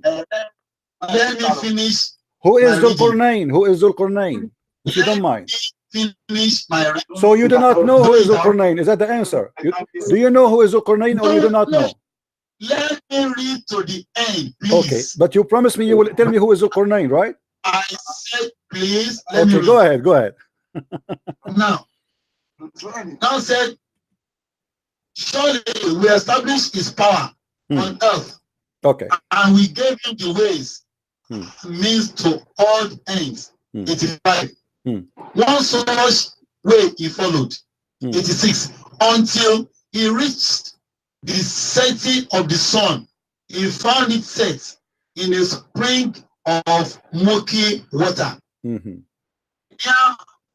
Near it he found a people. We said, don't condemn. You have authority either to punish them or to treat them with kindness. He said, whoever does wrong, him shall we punish. Then shall he be sent back to his Lord, and he will punish him with a punishment unheard of before. But whoever believes and work righteousness, he shall have a goodly reward, and easy will be his task as we order it by our command. So what are you asking me? My friend, you are very funny. I asked you why your God, he said, I asked you where your God said the water sit in the murky water. So you read the whole chapter, and now you're asking me what I'm asking you. So I was asking you two questions now, because you are the one who started reading from verses. Let me tell you what I'm asking you. Don't cut me. You see, you asked me to let you finish, and now you said to me, what are you asking me? Let me tell you what I'm asking you. First of all, who is Dhul Qurnayn? Number two, how your God say that the sun sit in the murky water? The mic is yours. Who is Al-Qurnayn and how the sun sits in the murky water? Go ahead. Name is a messenger of God. Who is he? People. Who is he? So one day, yeah, a messenger of God. Who is he? Of Allah. Who is he? Where he was? What is his language? What is his location? What his name? Who is he? I don't know his location. Okay, do you know what Al-Qurnayn? Do you know what Al-Qurnayn mean? Do you know what Al-Qurnayn mean? Al-Qurnayn. Yeah, what Al-Qurnayn mean? Show me in the Quran the meaning. I'm asking you. You are the scholar. You call yourself Ustaz. So let us say I am a person from Nigeria. I'm a person from Nigeria, and you are the Ustaz. So if one of your students call you Mr. Ustaz, which means you claim to be a teacher, who is Zulqarnain and what Zulqarnain mean? What you will say to him? I've told you, Zulqarnain is a messenger of God. Who is he? Who is he? We got. He is a messenger of God. He in which nation? What language? What his name? Zulqarnain. Do you know what Zulqarnain mean? Meaning of what? What Zulqarnain meaning? The meaning in Arabic. What Zulqarnain mean? I don't know. You do not know, so you call yourself Ustaz. Zulqarnain mean the guy with the two horns. Let me teach you the one you call yourself Ustaz, which means you call yourself teacher and master. Zulqarnain. Let me answer you. Let me answer you, Nigerian boy. Boy, you are no Ustaz. You know nothing. You just said I do not know. So let me teach you. Zulqarnain in Arabic. Shut up. Let me answer you. Zulqarnain, shut up, let me talk. You do not know. You just said you do not know. Zulqarnain means let me talk, man. You don't act like a kid. You said you do not know. I know. Zulqarnain means the guy with the two horn. Why he was called the guy with the two horn? Do you know? Where is it in the Quran? It's in here in front of you. Zulqarnain. This is what Qurnain mean. The guy with the two horn. Where in the Quran written that the meaning? It's in the front of you, you idiot. This is what the word mean in Arabic. Zulqarnain. This is what Al-Qurnain mean. This is what Al-Qurnain mean. I said, where in the Quran you found the meaning of my friend, this is the Arabic word. The Qurnain mean two horn. Are you stupid or what? In Arabic, the word Qurnain. Don't tell me what is the meaning. This is what it says. The Quran says. The Quran says the guy with the two horns. This is not a name, you idiot. You see, you claim to be a teacher, but you are a certified liar. Al-Qurnain in Arabic. Okay, let me show you. If I show you. What Al-Qurnain mean? I'm asking you. You claim to be a teacher. What Al-Qurnain mean? From the Arab word. Yeah. And what the word mean? And what the word mean? Mean two horn, correct? Is it an Arab man? Yes. How do you decide? Otherwise, hold on. It is an Arabic word. I don't care what it's an Arab man or not. The word is Zulqarnain, mean the guy with the two horn. Yes or no? Ibrahim is an Arabic word. Ibrahim. Abdul, listen, Abdul. I'm asking you now. I'm asking you. Shut up, you coward. Why Allah call him the guy with the two horn? Do you have an answer? I said you are a liar. Zulqarnain was never an Arab man. I am not saying he's an Arab. This is Alexander the Great, you idiot. This is Alexander the Great, you donkey. This is Alexander the Great. This is not an Arab. I am not saying he's an Arab. I am saying Zulqarnain is an Arabic word. Stop, donkey. Listen, donkey. Ustaz donkey. Listen, Zulqarnain. Okay, let me get you busted. What interpretation would you like me to read for you?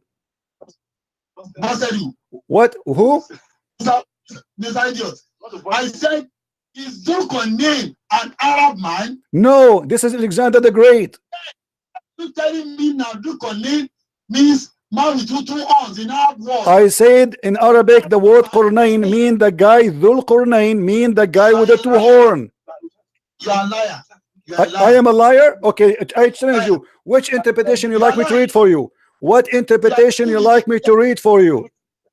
Wikipedia is not an Arab word. I ask you, what is the interpretation you like me to read for you? So that you gave is lie. I'm asking Abdul, what's wrong with you? Why you are scared? What interpretation you like me? What interpretation you like me to read for you? Stop playing games. Hello. You don't even know what I was talking about. I asked a question. Is Zulkarnain an Arab man? He said, no. You are not given Arab meaning. So what's it doing about? Abdul, is the Quran in Arabic or it's in the Greek? Is that what? Is the Quran written in Arabic or written in Greek? It's Arabic. Okay. Is Zulkarnain a name? Is Zulkarnain is a name or description? Is Zulkarnain, shut up. Is Zulkarnain, shut up. Is Zulkarnain a name or description? Shut up. Let me talk. Now, Zulkarnain is as, look at Abraham. Abraham was a Greek. Don't change the topic, Abdul. Don't change the topic. Is Zulkarnain a name? Is Zulkarnain a name or description? Is Zulkarnain a name or description? Zulkarnain was not an Arab man, and you know it. The name was coined from his original name to Arab man. So if you can get the original name of Zulkarnain. Okay, hold on. I want to ask you. You claim to be Ustaz. What is the reference of what you are saying? That Zulkarnain is the name of the guy. Thank you. I said Zulkarnain was coined from his original name, unlike Abraham. That's it. Abdul, when you mention something to me, I would like you to give me a reference. Where is the reference of what you just said? Can you give me a reference? Thank you. In the Bible or in the book of Moses, Abraham was a prophet of God. So, meaning of Abraham we know to the Hebrews. Ibrahim is the coined one in Arab world. Abraham was never an Arab man. Abdul, are you stupid or what? Why you are changing the topic? What Abraham have to do with our Qur'an? Stop being a liar. Let me get you busted. Let me get you busted. This is Tafsir at-Tabari. Everybody will laugh at you. You call me, you're asking your destiny to be destroyed. Here we go. This is, shut up, you idiot. This is Tafsir at-Tabari. Zulqarnain is a guy who is a guy with the two horns. Shut up, potato. Coward. Read with me and laugh. Big mouth.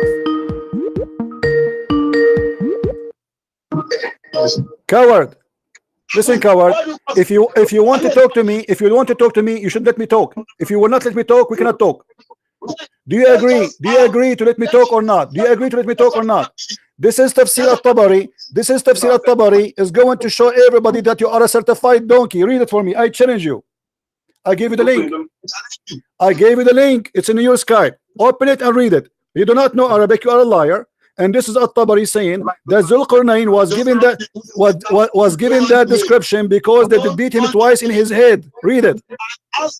Read it. Read it. Read it, you coward. Why you don't read it?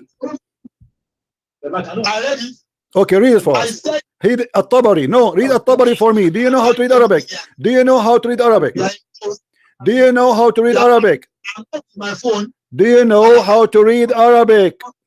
I am on Facebook Live. I don't care. Do you know how to read Arabic? Read it. So that's why I said I can't see what you're reading. Read the Tafsir at-Tabari for the verse. Read Tafsir at-Tabari. This is Tafsir at-Tabari.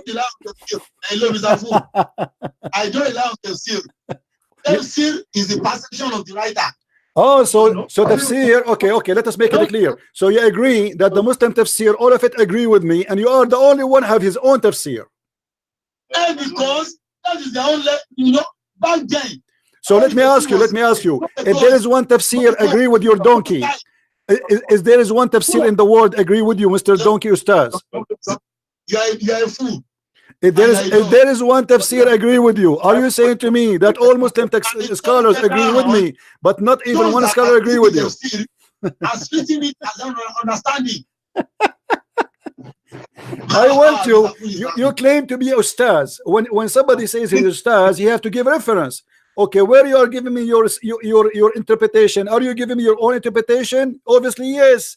Your scholars, they say that this guy was called the man with the two horns because they hit him in his head first time he invited them to Islam, and he got a pimple in his head. It's called a horn. You told me about it. Let me ask you a question. Was it just to show idiots? Okay, Abdul. So the interpretation agree with me. Abdul, listen. Abdul, potato. Potato, stop. Did you Stop. believe that Jesus was sent to the whole world? Get lost, donkey. Let your mama call me. And you say to me why I block them? Here we go. I will block you too. You don't let me talk. You don't change the topic. You are a coward. You are a potato. You do not know how to speak Arabic, and you don't agree with your scholars. And now you claim that you have your own interpretation, and you claim that Zulqarnain is a name, and not even a single Muslim in the world agree with that. Zulqarnain, this is what Arabic mean, the man with the two horn. You are a certified donkey trying to fool, scam the Nigerian people. We talk about Zulqarnain, you start talking about Abraham. We talk about the sun sitting in murky water, he start talking about Jesus. Potato. So you say to me, why you block that idiot? He's idiot like you, liar like you. He said he don't accept the hadith. Not hadith contradict the Quran. And by the way, all the hadith contradict the Quran, because the Quran contradicts itself.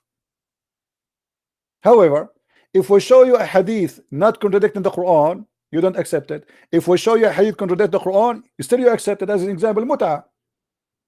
The Quran says you do mut'ah, the hadith says don't do mut'ah. You say to us you don't accept the hadith contradict the Quran. There is tons of rules are abrogated in Islam. It is in the hadith, not in the Quran, which means this is a contradiction for the Quran. Stupidity. Now, if we go back where he refused to read for us, and you see he asked me to read 10 verses before and 10 verses after, but he did not answer the question how Zulqarnain, the guy with the two horn, found the sun setting in murky water.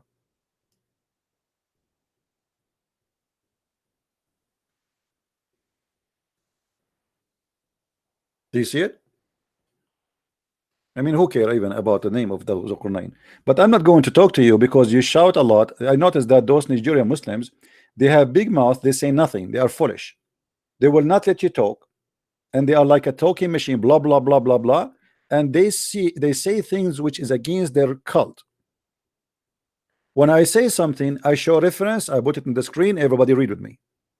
I say Zulqarnain is a guy who got hit in his head first time, and he was killed, and he got the first horn, and then he came to invite his people again to Islam. They hit him again in his head, and he got the second horn. Zulqarnain, as a word in Arabic, mean the guy with the two horn. It's not a name, you idiot donkey.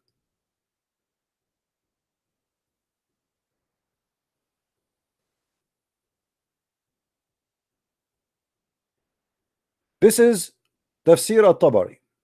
It says the following: جئتم تسألوني عن ذي القرنين وما تجدونه في كتبكم. كان شاب من الروم فجاء فبنى مدينة مصر الإسكندرية. You are coming to me to ask me about the guy with the two horn and what is in your books. He was a young man from the Roman, and he came and he built a city in Egypt. It's called Alexandria. And when he finished, an angel came to him and he took him up to the sky, and he said to him, what do you see? He says, I see my city and many cities. And then he took him up more, and he said to him, what do you see? He says, I see my city. And then he took him up more. He said, what do you see? He say, I see the earth, and this is the ocean. And then he says, Allah, he sent me to you to teach the ignorant and to fix the knowledge. And then he came with him until he found a dam between two mountains, and those mountains are lousy. They are like they fell in the top of each other.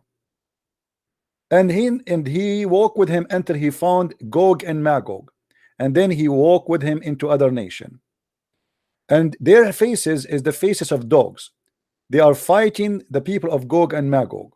And then he took him more until he walked with him to other nation.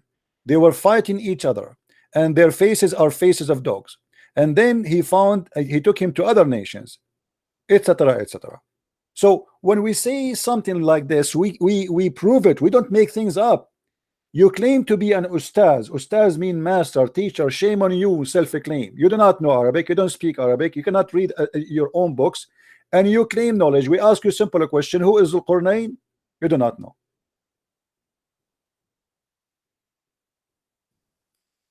You do not know.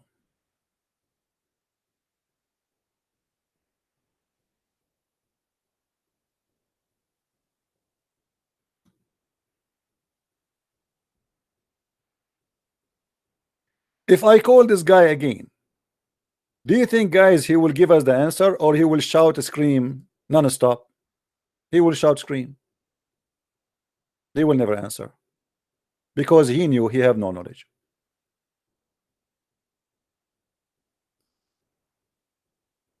Let us laugh.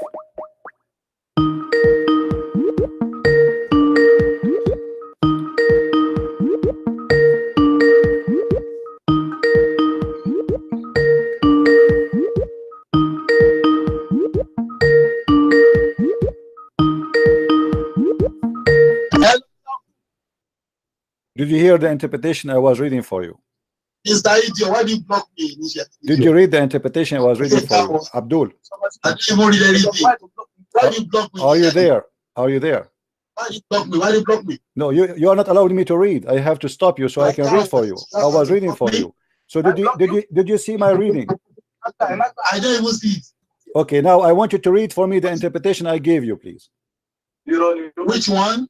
I gave it to you in Skype. Open the link and read it, please. I don't have it here. I'm not with my phone. You don't have Arabic in your phone, so do you know Arabic? I don't have my phone with me. Okay, I'm asking you. Do you know Arabic? Do you know, my friend? I'm asking you. Do you know Arabic? He hang up. He don't know Arabic. He is teaching Islam, and he claimed that he is a master in Islam, but he do not know Arabic. Let me call him again.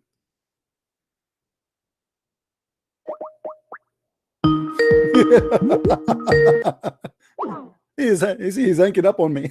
The second I said to him, do you know Arabic? Insist to know Arabic. He hang up, because this is very embarrassing. His guy, he is making himself equal to Zakir Naik. Zakir Naik do not know Arabic. Didat do not know Arabic, and this donkey do not know Arabic, and yet they claim to be scholars.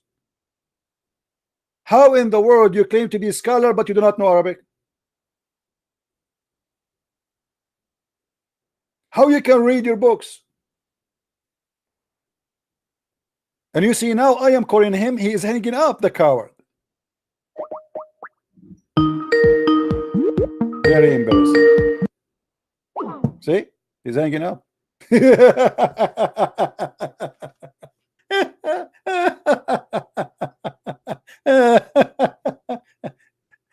My name is Ustaz.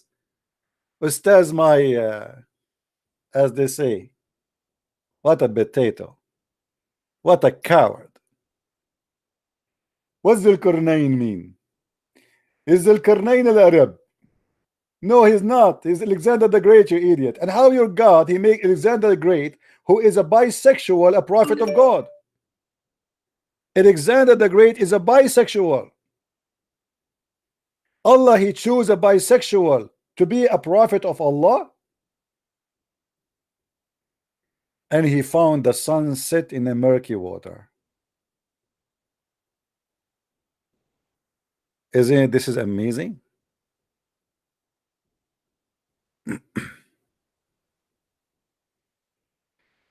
Let us see. We have some callers from Nigeria.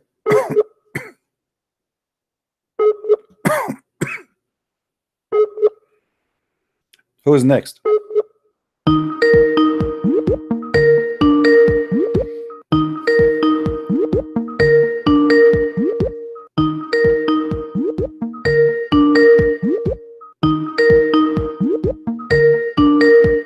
Okay, call me, Nigerian guy. You will see here in front of me, it says, حدثنا ابن حميد قال حدثنا حكام blah blah blah blah blah blah blah blah. It says from. It says He ordered them to fear Allah. Zulqarnain, he ordered his people to fear Allah, and they did hit him in his head, in the side of his head, and they killed him. And then Allah, he made him come up again, and they did hit him in the other horn, and he died. This is why he was called the guy with the two horns. Here it says, فَدَعَ قَوْمَهُ إِلَى اللَّهِ. So he invited them to worship Allah. They hit him in his horn, and he died, and Allah brought him back again to life. And then he invited his people again to Allah, and they hit him again in his horn, and he died. And this is why he was called the guy with the two horns.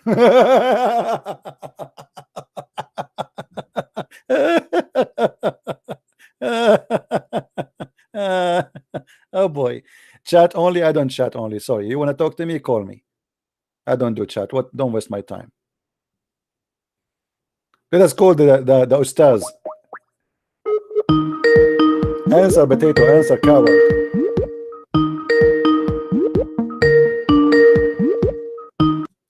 He will not answer. See, that's it. He called me back. He thought maybe he can, you know, gambling. The guy he called me before, we made him shish kebab, and now he tried to retain the honor which was dismissed all over the floor. So he said, maybe if I call him now, maybe I can more lucky. But he noticed right away that he have no luck. He is being stupid. This is how they make money from you. They claim to be people of knowledge, but they cannot read 2 sentences from their book. What Zulqarnain mean? He do not know. He think it's a name, the idiot. He think it is a name.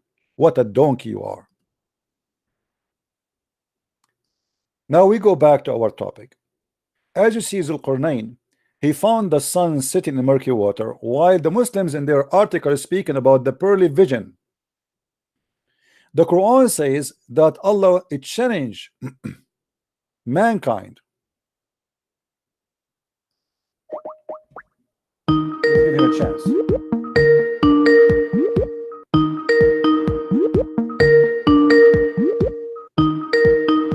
Answer, Abdul, answer.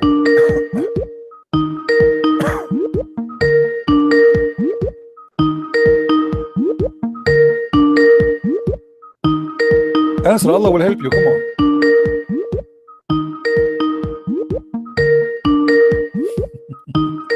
Ustaz. You will not answer. Potato. All right. So as you see, the Quran is full of garbage, and the Muslim, they try to say to us in the Quran, even speaking about when you go in this space, you will have difficulty with your vision. But this is not what the Quran is speaking about. The Quran was talking, if we try even to take them to heaven, they will say we are drunk, we don't believe it. Suddenly it became about spaceship when the Quran even challenged anyone to go to the space. Isn't it the Quran says none of you can go to the space? Isn't it Allah he challenged mankind and genie to go to the space?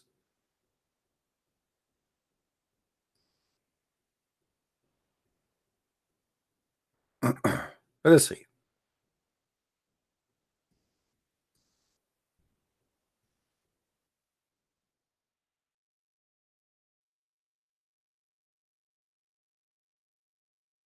In chapter 55, verse number 33, Allah challenged mankind and genie both together to leave the zone of the earth. And if you try, look what Allah will do to you. Read with me carefully. O company of jinn and man, if you have power to penetrate all the region of the heaven and the earth, then penetrate them, but you will never be able to do so. And save by our sanctions.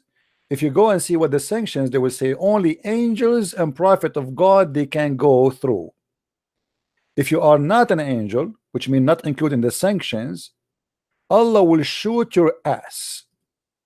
There will be sent against you both both who? Mankind and genie who try to go out of the zone of the earth, of fire and the flesh of brass, and you will not escape. Do you see it? This is what Islam is about. The Quran deny and says nobody can leave to the space, and if you try to leave the space, Allah will shoot you. So what the Muslim talking about, the speed of light, spaceship? If you go in the space, you will have a difficulty with your vision. All this fabrication, when the Quran obviously is nothing but a fairy tale book.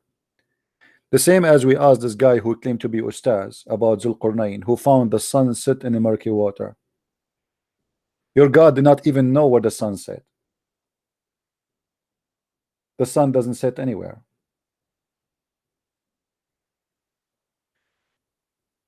When we asked this guy, he said we refuse hadith if it is contradict the Quran. Well, the Quran said the sun set in the murky water, and the hadith confirmed that. Until he reached the setting of the sun. Reach where? The setting of the sun. How in the world can a person reach the sun, setting of sun? How in the world I can reach that? I do not need to go anywhere to reach the setting of the sun, because the sun set everywhere. So in order to understand until he reached the sun setting place, he have to be going to a place where the sun set, which is a location. And then he found it. Allah is stating a fact, what he found. The one who's talking here, by the way, is Allah, not the guy who is called Zulqarnain, the man with the two horns. He found it sitting in a spring of murky water. Let us see what Muhammad he say about that. Do Muhammad confirm that the sun set in the murky water? Absolutely.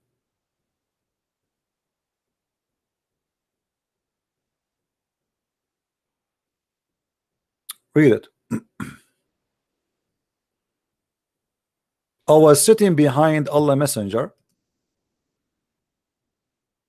or messenger of Allah, who was riding on a donkey while the sun setting. He asked, do you know where this set, which means the sun? I replied, Allah and his apostle know better. So Muhammad have knowledge of Allah. He said it's set in a spring of warm water, and here they quote the Arabic word hamiya, which actually boiling water. Actually, this is why it's murky, because it's boiling. Is this hadith is weak? Absolutely not.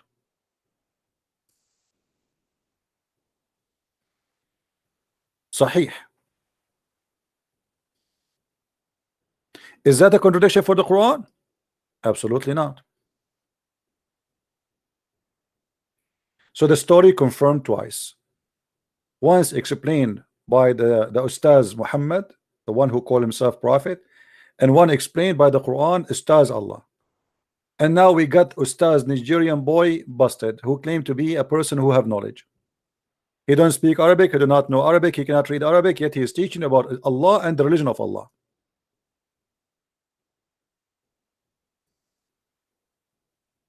And look how many times I tried to call him, he will not answer. He went offline now to save his ass from more embarrassment.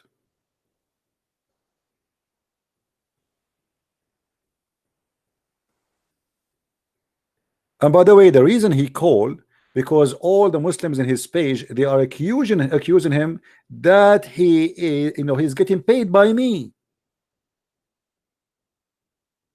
Muslim, they are saying that he is a fake person, he cannot be a Muslim. People, they are saying to me that this guy you brought is a fake scholar, he is not a Muslim.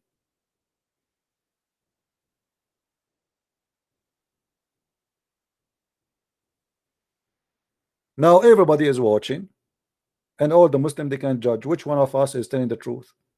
I said Zulqarnain mean the man with the two horns. He said it's a name.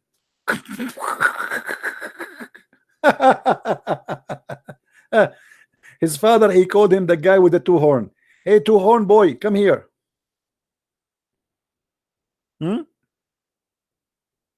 Actually, I saw a Chinese movie that a kid, he have a horn in his head, and when you hit him in his head, he turned like to be like the devil.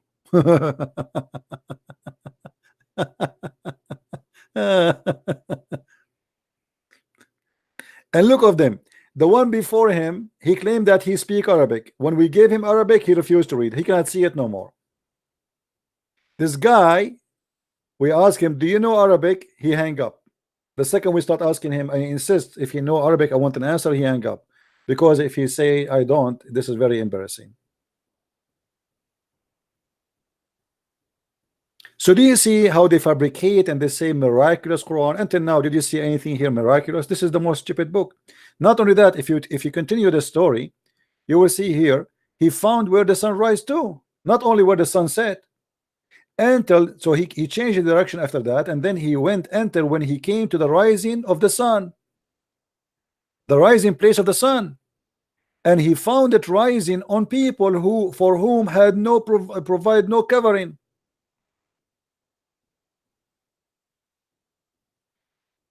He found the rising place of the sun. Are you sure? Where is that location? Any Muslim tell me where is the rising place of the sun?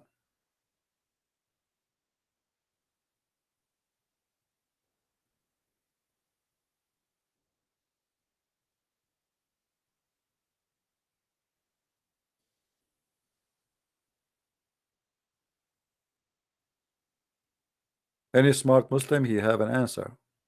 The miraculous Quran. And not only that, after he arrived where the sun rise, he found people there, and they are fighting with creatures. They are called people of Gog and Magog, which is not a human. Gog and Magog, they are creatures who they sleep inside their ears. Their right ear is so big like a tent, so at night he cover himself, he warp himself by his ear, and he sleep inside his ear. It's like a tent. So those people, they ask Zulqarnain, the man with the two horn, to build a dam between them and Zulqarnain and Gog and Magog. And until now, people of Gog and Magog, they are trying to open a space so they can penetrate in and invade the earth. Is Gog and Magog is a fiction or a true story?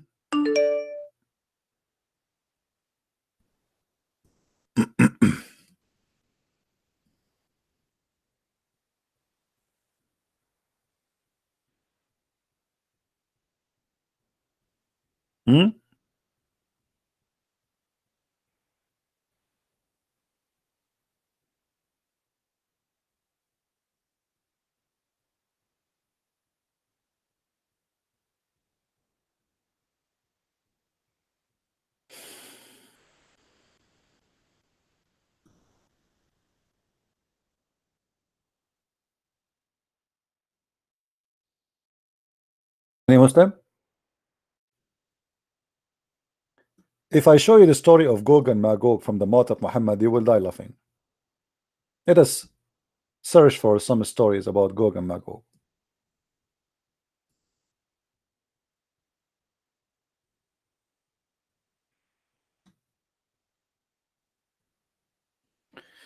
The Prophet said, today,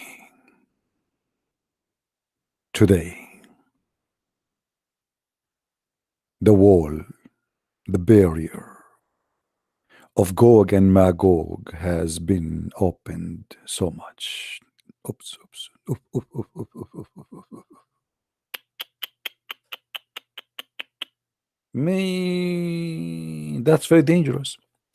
If Gog and Magog is able to open that wall, they will invade all the way to Mecca. They will control the whole earth. And Muhammad, he made a false prophecy that the whole of Gog and Magog today open too much. And by the way, it's not even a wall. It's a dam built by iron. Where we can find this dam, and how those people, they are trillions of time by numbers more than the human being. We cannot find them.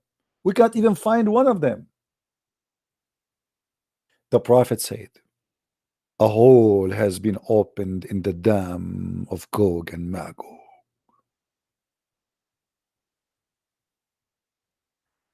And he made the number 90 with his fingers. Which is like a small size. This is a big hole. That's dangerous. You see it?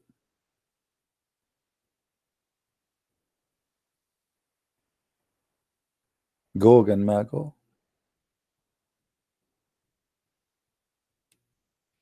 Muhammad here is making a prophecy. He said, today an opening of the size of this size, and he made small in his finger size, been made in the barrier restraining Ya'juj wa Ma'juj, or Ya'juj wa Ma'juj.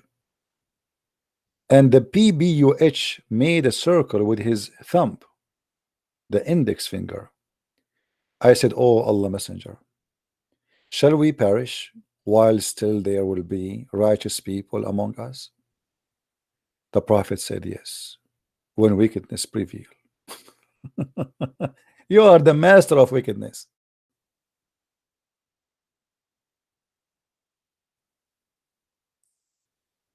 The Muslim will use the bows and arrows and shield of Gog and Magog as firewood for 7 years. Muslims, did you use it? Gog and Magog, they are using arrows and shield. Did you really use it? False prophecy.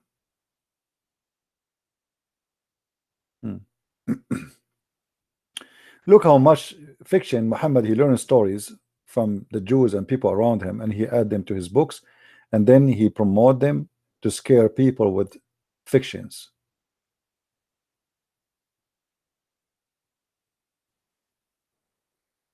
And actually Gog and Magog is one of the signs of Judgment Day, as you see.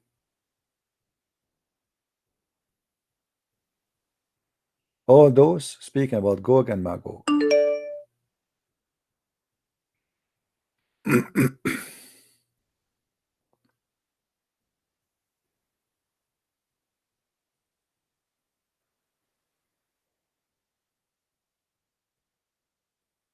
Any Abdul?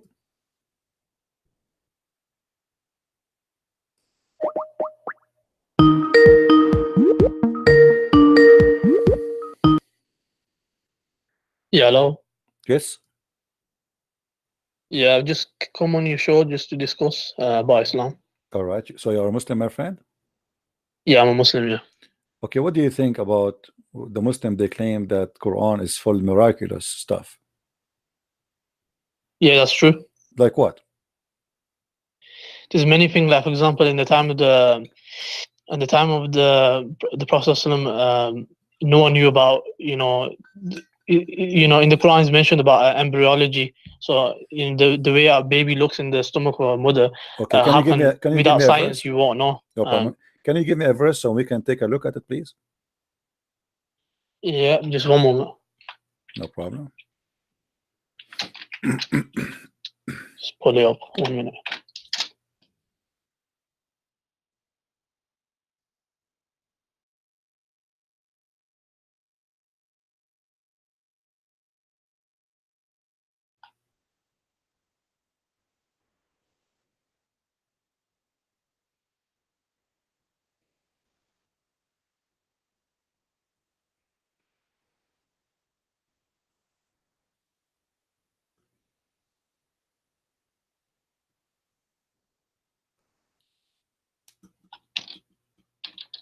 Do you want me to help you? I can help you. Go to chapter 23, verse number 14. Yeah. Okay, so this is the one you are looking for, right? Yeah, that's the one, yeah. Okay, so read it for us, please. What it says. Which one? Chapter 23, verse 14. You said this is the one you're looking for. Yeah, so he says that ثُمَّ خَلَقْنَا النُّطْفَةَ, so he created the sperm drop. and then the sperm drop was so he made a sperm into a clot of congealed blood. Then of that clot we made a lump. Then we made out of that lump bones and clothed the bone and with flesh. Then we developed out of it another creature. So blessed be Allah, the best to create, to best to create. So this is the science now. This is science for you. Yeah, that's definitely science. How? The way Allah described it of the what do you call it, the lump in the mother's belly. The way it was exactly perfect as a leech. So according to you, science agreeing that a sperm became a blood.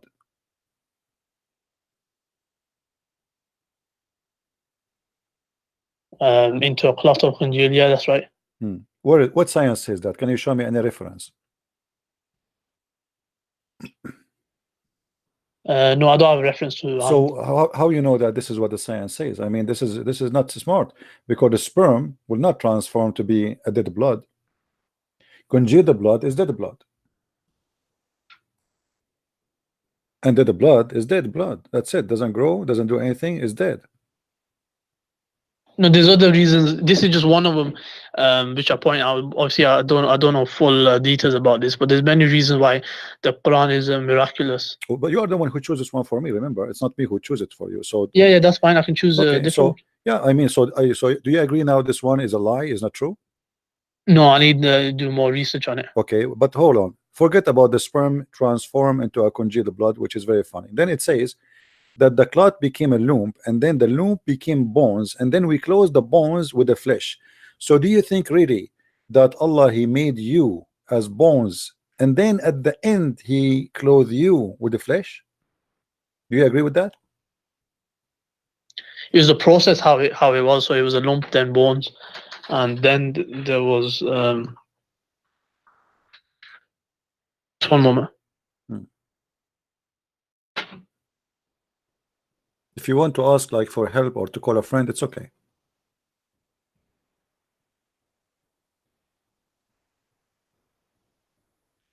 Yeah, could you say that again? I'll just got a bit busy. So according to the verse, I don't know if you can see my screen. Allah, He made you like this, and then at the end He cover you with the flesh. Do you agree with that? Yeah, I agree with that. Yeah. So the way it was done, but I don't know too much detail about that, so I'd rather go to a different topic. Yeah, I don't know. I know, but you are the one who chose it. But I mean, this is very funny, because how He say that He made you bones, and then after that He clothes you with the flesh. What is the heart? Where is the? So now we are just bones. So you Muslims, you copy paste. They told you that the embryology in the Quran is amazing, etc. It's just the most silly, stupid thing ever.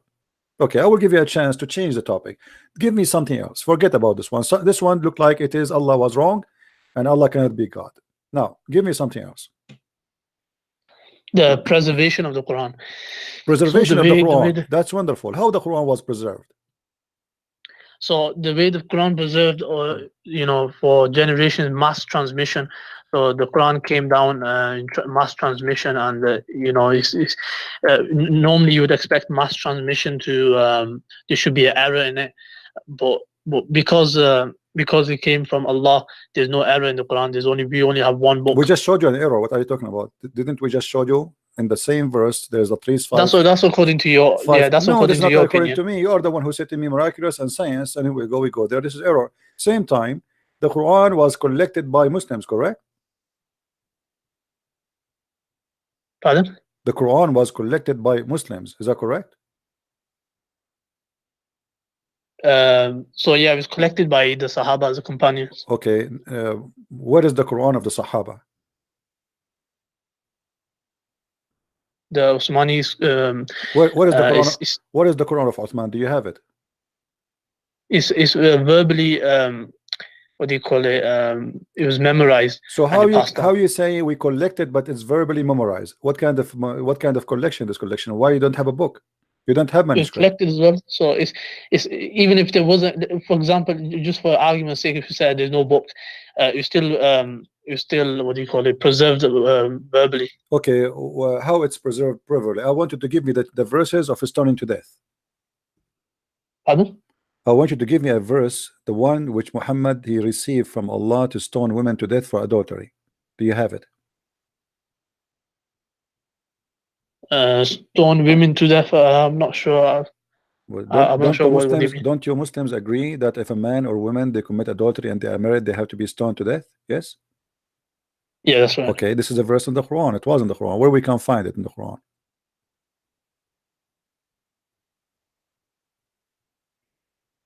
I'm No not way. sure what you're referring to. Are you talking about the hadith, where it comes in the hadith? No, this is a verse. This is a verse in the Quran. Quran used to have verses of stoning to death. Verses about a breastfeed for adult. Many verses are gone in the Quran. We cannot find them.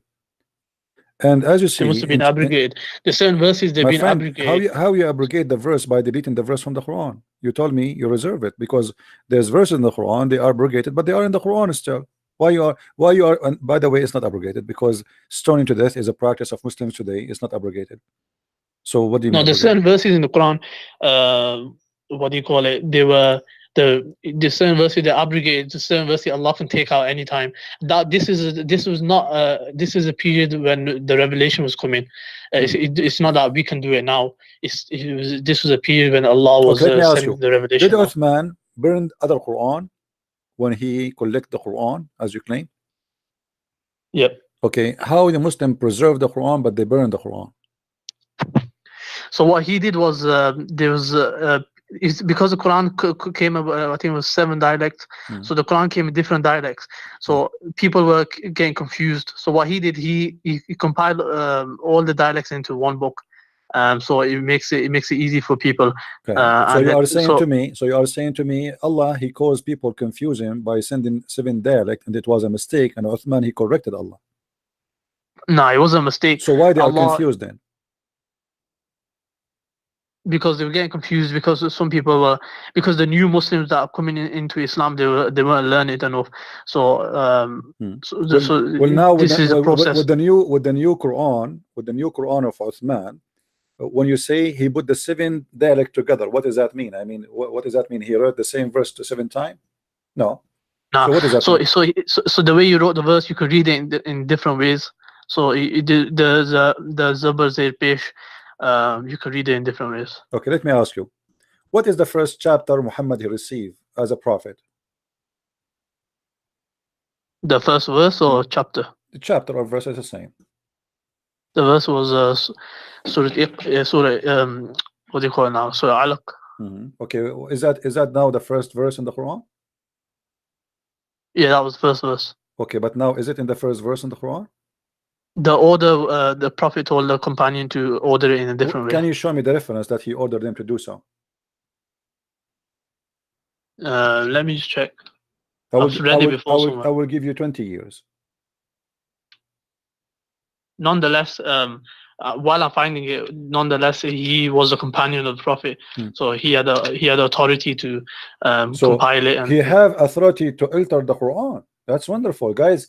If he is a companion of Muhammad, if you are a friend of Muhammad, you have authority to change the Quran. That's wonderful. No, he was told by the Prophet to.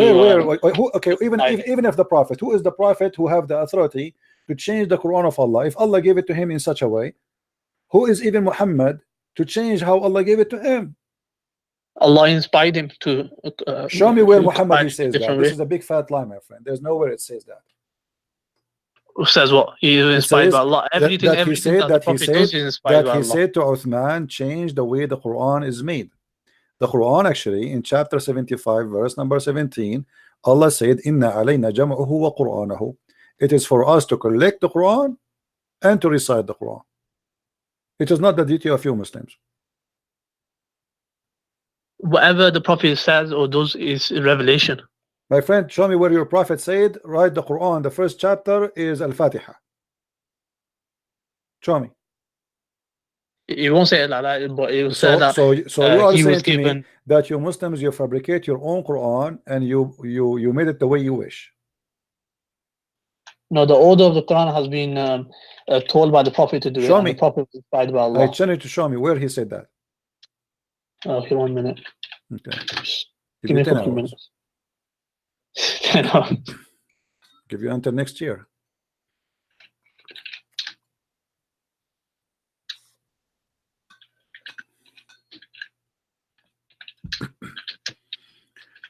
Do you like to call Sheikh Hamza or Ustaz Jama'a from Nigeria or Zakir Naik or anyone? What do you like to call? Call Zakir Naik if you want. Zakir Naik, you have an answer for everything.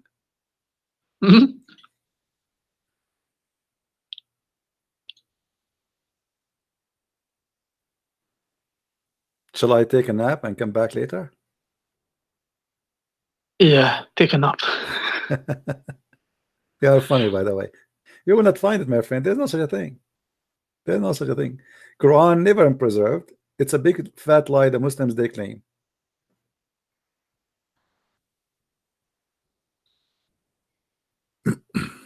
No, it's definitely preserved. Just need to find it, and maybe I can send in the comment section. Maybe if you want. Show me. You can send me if you have something. Even I will put it in the screen if you have. Muslim, they keep, you know, they copy paste, but all reference prove that the Quran never been preserved. Never. Actually, all reference says the opposite. I can show you tons of reference saying totally the opposite. Yeah, it says here, the present arrangement of the Quran is not the work of later generations, but was made by the Prophet ﷺ under God's directions. Where? Whenever a chapter was revealed, the Prophet ﷺ summoned his scribes, to whom he carefully dictated his content and instructing them where to place the revelation. So what he did was, when the revelation came, he told them where to put it. Okay, so you have the Quran of Muhammad or Quran of Uthman? What Uthman did, he when he was in the seven dialects, he made it into one book. But your prophet, he said the people cannot handle it with one dialect. Yeah, so the same people, they could still read from the same book, but it wasn't confusing. So the people weren't saying let us that. make it clear. Same Pardon? people, they need 7 dialects to understand the Quran. Many nations, they cannot understand from one Quran. I mean, how funny that is. So Arab who speak Arabic, they are in a small village, a small town is called Mecca.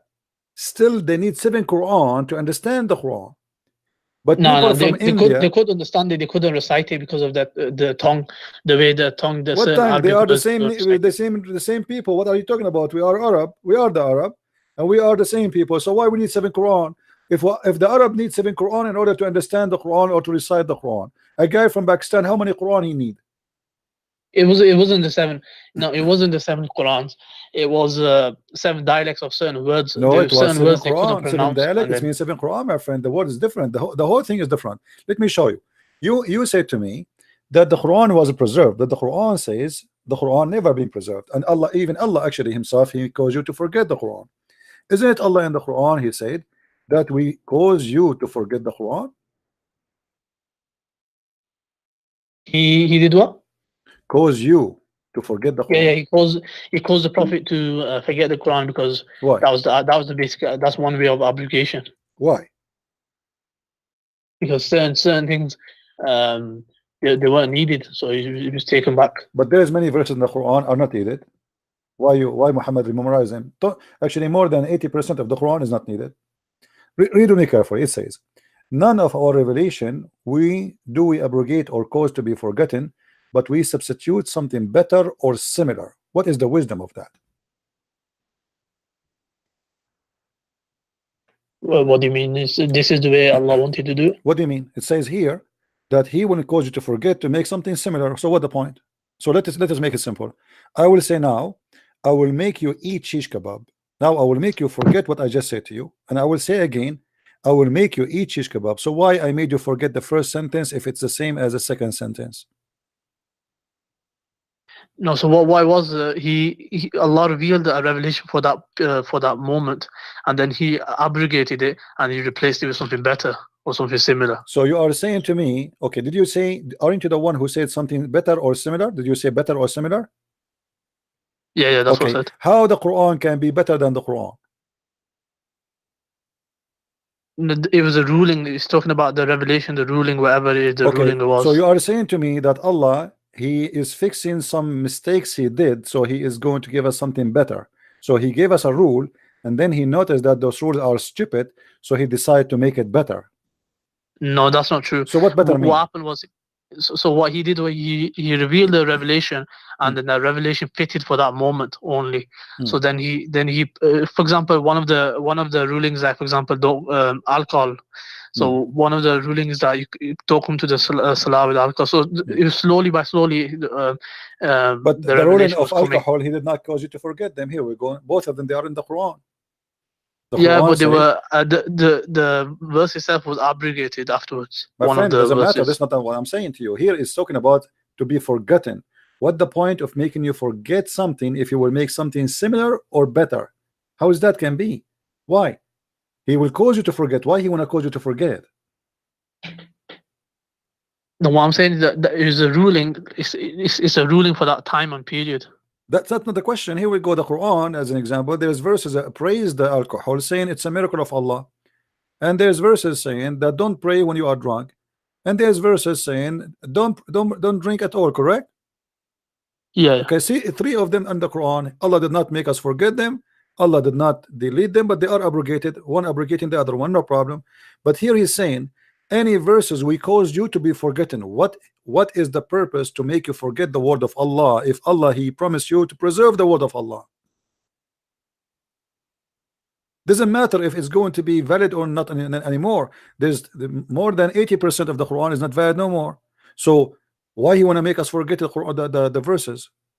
You have to point to an example where this the way you're saying it took place. I'm saying it was a situation where he revealed it and it was no longer applicable. So then Allah could take it back. I just showed you example. There's verses until now in the Quran and they are not to be practiced.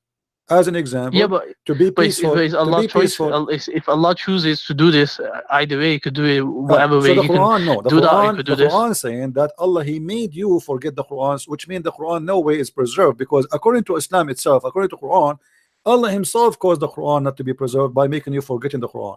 So now, according to this verse, there's many verses was in the Quran. Now you cannot remember it, correct?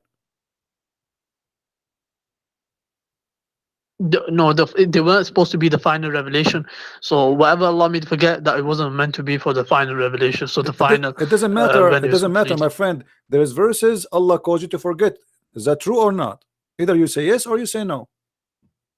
No, He didn't cause me. He didn't cause me to forget. Who caused who then?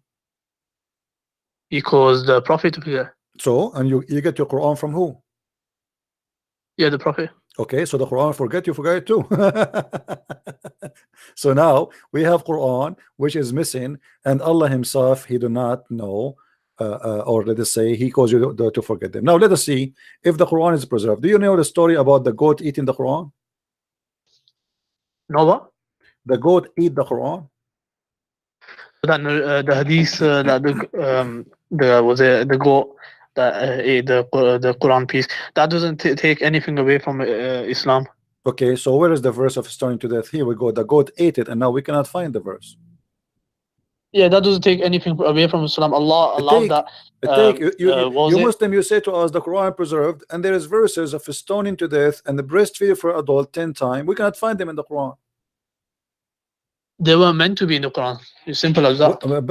Not meant to be in the Quran by who? By Mrs. Goat. Mrs. Goat decide that I'm going to eat them, so they will not be in the Quran no more. Otherwise, show me the verses. Show me where your prophet said don't write the verse of stoning to death in the Quran. Show me where your God saying don't write the verses of a breastfeeding for adult 10 times in the Quran. Allah's all knowledgeable and He's all wise. So if He allowed that to happen, so maybe Allah is the one who sent the goat to eat the Quran, so those verses will disappear. What do you think? It was meant to happen that way, so that's how it happened. Okay, so we can say Allah sent him. The goat was a messenger of Allah, and the goat ate the Quran as an order of Allah. No, there is no proof for that. So that's just isn't everything in Islam is based by the will of Allah? So you could say even the rape is by the will of Allah. Okay, okay. But that doesn't make any sense. Let us focus on the goat. The goat who ate the Quran, was it by the will of Allah or against the will of Allah? So Allah allowed that to take place. That's what He did. So He allowed the way He allows murder to take place, even though it's wrong. So now Allah allowed the goat to eat the verses, and He did not allow the Muslim to remember the verses. So he abrogated it. No, my friend. No, this is not abrogated. You Muslims until now practice stoning to death. What are you talking about? Until now in Islamic law, aren't you a Sunni? You are a Sunni or Shia? Sunni. Okay, Sunni and Shia, actually both of them, they practice stoning to death. So it's not abrogated. Can you tell me, can you recite for me the verse of stoning to death? Don't know that. Okay, so the goat ate the Quran. Did the goat eat you too? You Muslim, you say that the Quran is preserved in our heart, and now you practice stoning to death, but you don't have the law which is saying to you practice it to death, practice the stoning.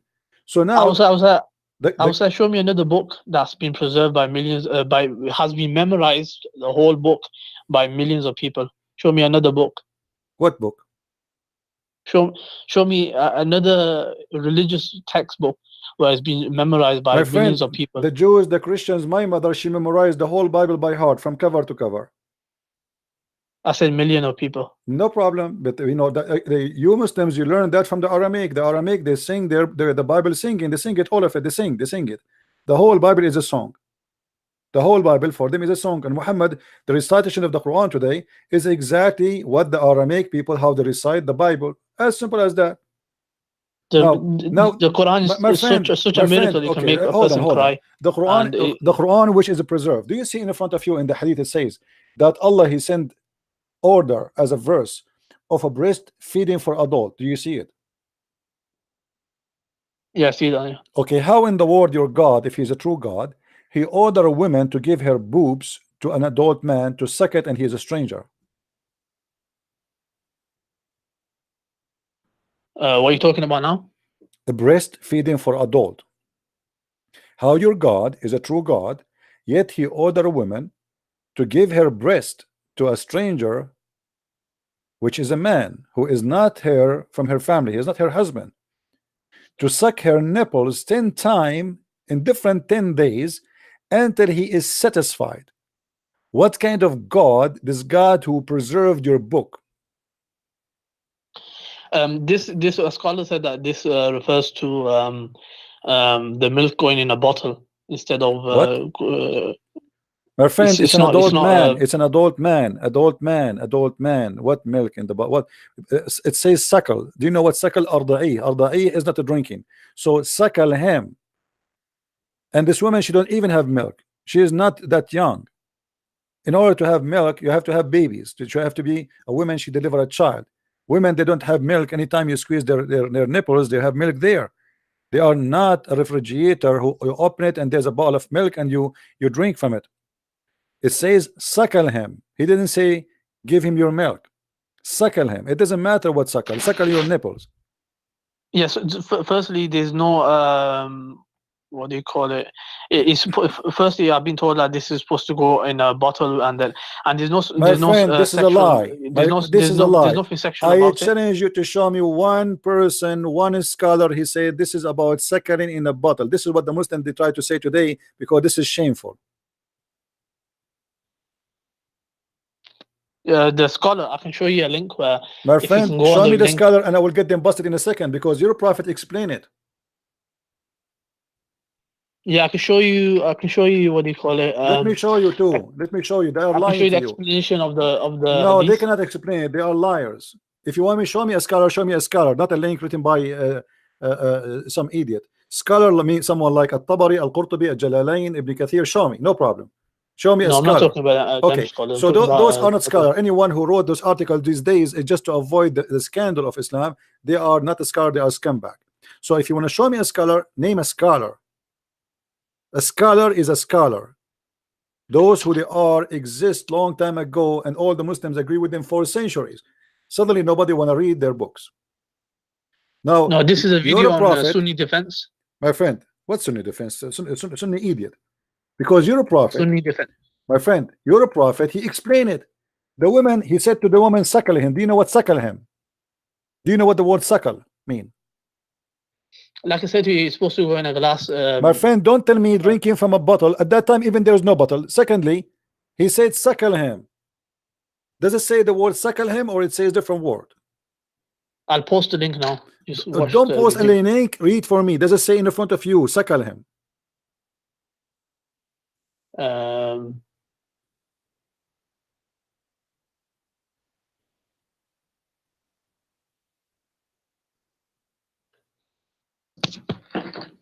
Yeah, so it says suckle, yeah. Okay, suckle is not drinking from the bowl.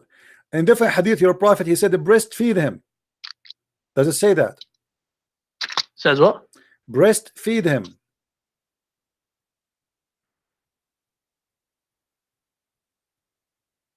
Yeah, breastfeeding. Okay. So, so what the drinking from the bowl?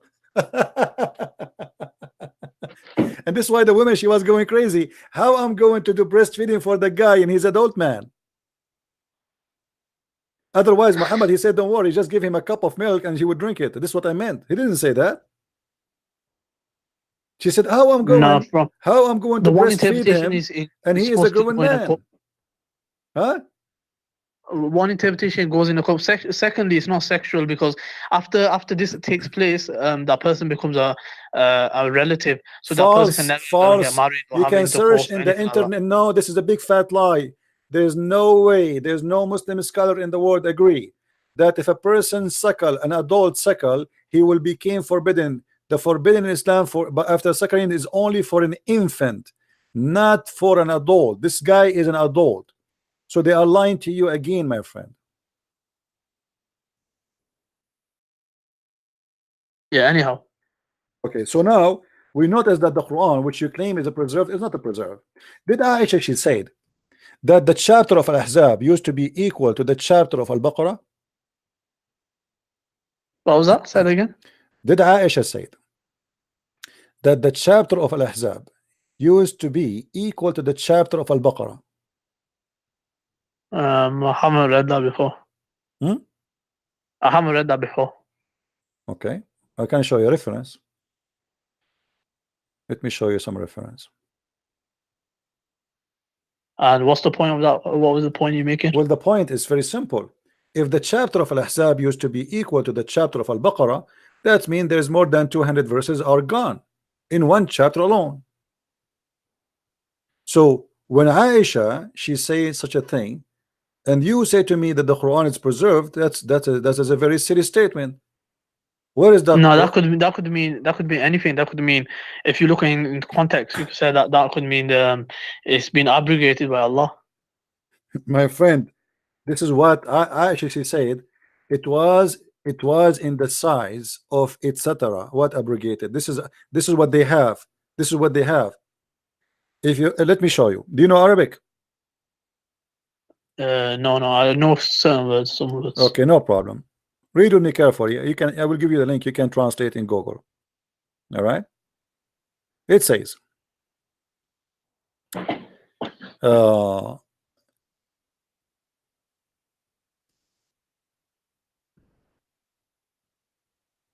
قال لي ابن أبي كعب, etc. I asked him, what is the numbers of the verses in Al-Ahzab? He said 27 verses or 37 verses. And he said, and if it was equal to Al-Baqarah, and we used to read for it in the verses of stoning to death. I said, and what is the verses of the stoning? He said, إِذَا زَنَى الشَّيْخُ وَالشَّيْخَ فَارْجُمُوهُمَا, etc. Then we go down. Let us see what Aisha, she said.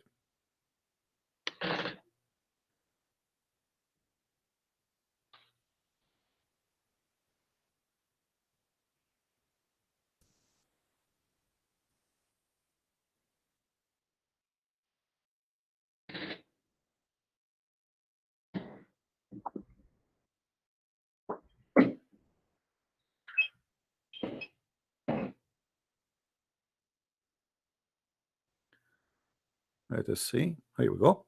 عن عائشة قالت, Aisha, she said, كانت سورة الأحزاب تقرأ في زمن النبي صلى الله عليه وسلم 200 آية, فلما كتب عثمان المصاحف لم يقدر منها إلا على ما هو الآن. The Ahzab was in the time of the Prophet, which means until he died, 200 verses. When Uthman, he collected his own Quran, he could not collect more than what he have today. What do you say about that? What's the reference? Here we go. This is the reference. الإتقان في علوم القرآن by the Imam Jalaluddin Abdul Rahman Abu Bakr al-Suyuti, variant number 1, page number 662. Yeah, I don't know if that if that's Okay. reliable. I can give you at least 400 to 500 reference from Islamic books about the corruption of the Quran. That's totally incorrect. You won't be able to. I will not be able to. From hadith, from Sahih hadith. Well, those are lies. You won't be able to from Sahih hadith. Okay, let us see if we can find from Sahih hadith or not. The hadith about the goat ate the Quran, was it Sahih or no? Yeah, that was Sahih, but I don't regard that as Okay. that was your interpretation, interpolation. Okay, let us go and see if we can find in Sahih hadith any corruption for the Quran. Now, if I show you from Sahih hadith corruption of the Quran, what you will do? There won't be any corruption. Okay, if I find you, let us make a challenge between me and you. If I find you from Sahih hadith corruption of the Quran, what you would do, my friend? It's impossible. Okay, it's impossible, as you said, no problem. But if it is possible, what you will do? It's a scenario. It's like impossibility. So you're telling me to say something about. As long it's impossible, so you will not be worried if you say I will leave Islam if you find it for me, right? Yeah, but I will never leave Islam, so because I'm certain about my faith. What do you mean? You just said it's impossible, so why you are worried? What's that? You said it is impossible to find corruption in the Sahih hadith. Yeah, you won't be able to find corruption. In your opinion, it will be corruption, but what I'm saying, in my opinion, it won't be a corruption. It'll be abrogation or something like that. Okay. So it doesn't matter even if I show you tons of reference from Sahih hadith, you will not leave Islam, right? Yeah, I will never leave Islam because your interpretation will be totally different. You show it and then you'll say it means this, means this, means this, but it obviously won't be. It won't mean that. Okay. Let us see. You see my screen? Yeah, I can see it. Okay. Do you see here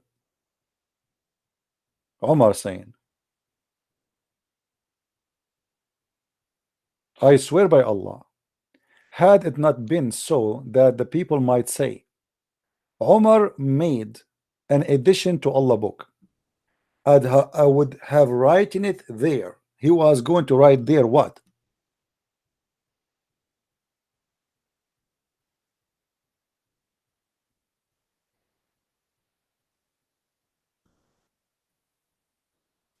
So who says? Omar is talking. He swear by Allah that there is something he would love to write in the Quran, but he's afraid that if you write, people will say he's adding something to the Quran. What he was going to write?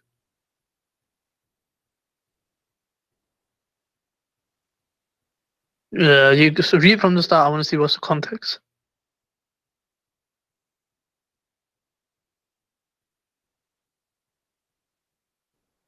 And where is this narration? I said, where is this narration? This narration is a Sahih. This is a Sahih hadith. He's talking about the verses of stoning to death. So Umar, Allah sent the Prophet with the truth, and the verse of stoning was included. We read and memorized it. The messenger had people stoned to death, and we have done it also since his death. I am afraid the people might say, with the passage of time, we do not find the verse of stoning in the book of Allah, and thus destroy by abandoning a duty which Allah has received. Stoning is a duty laid by Allah for married men. So yeah, you can go down a bit.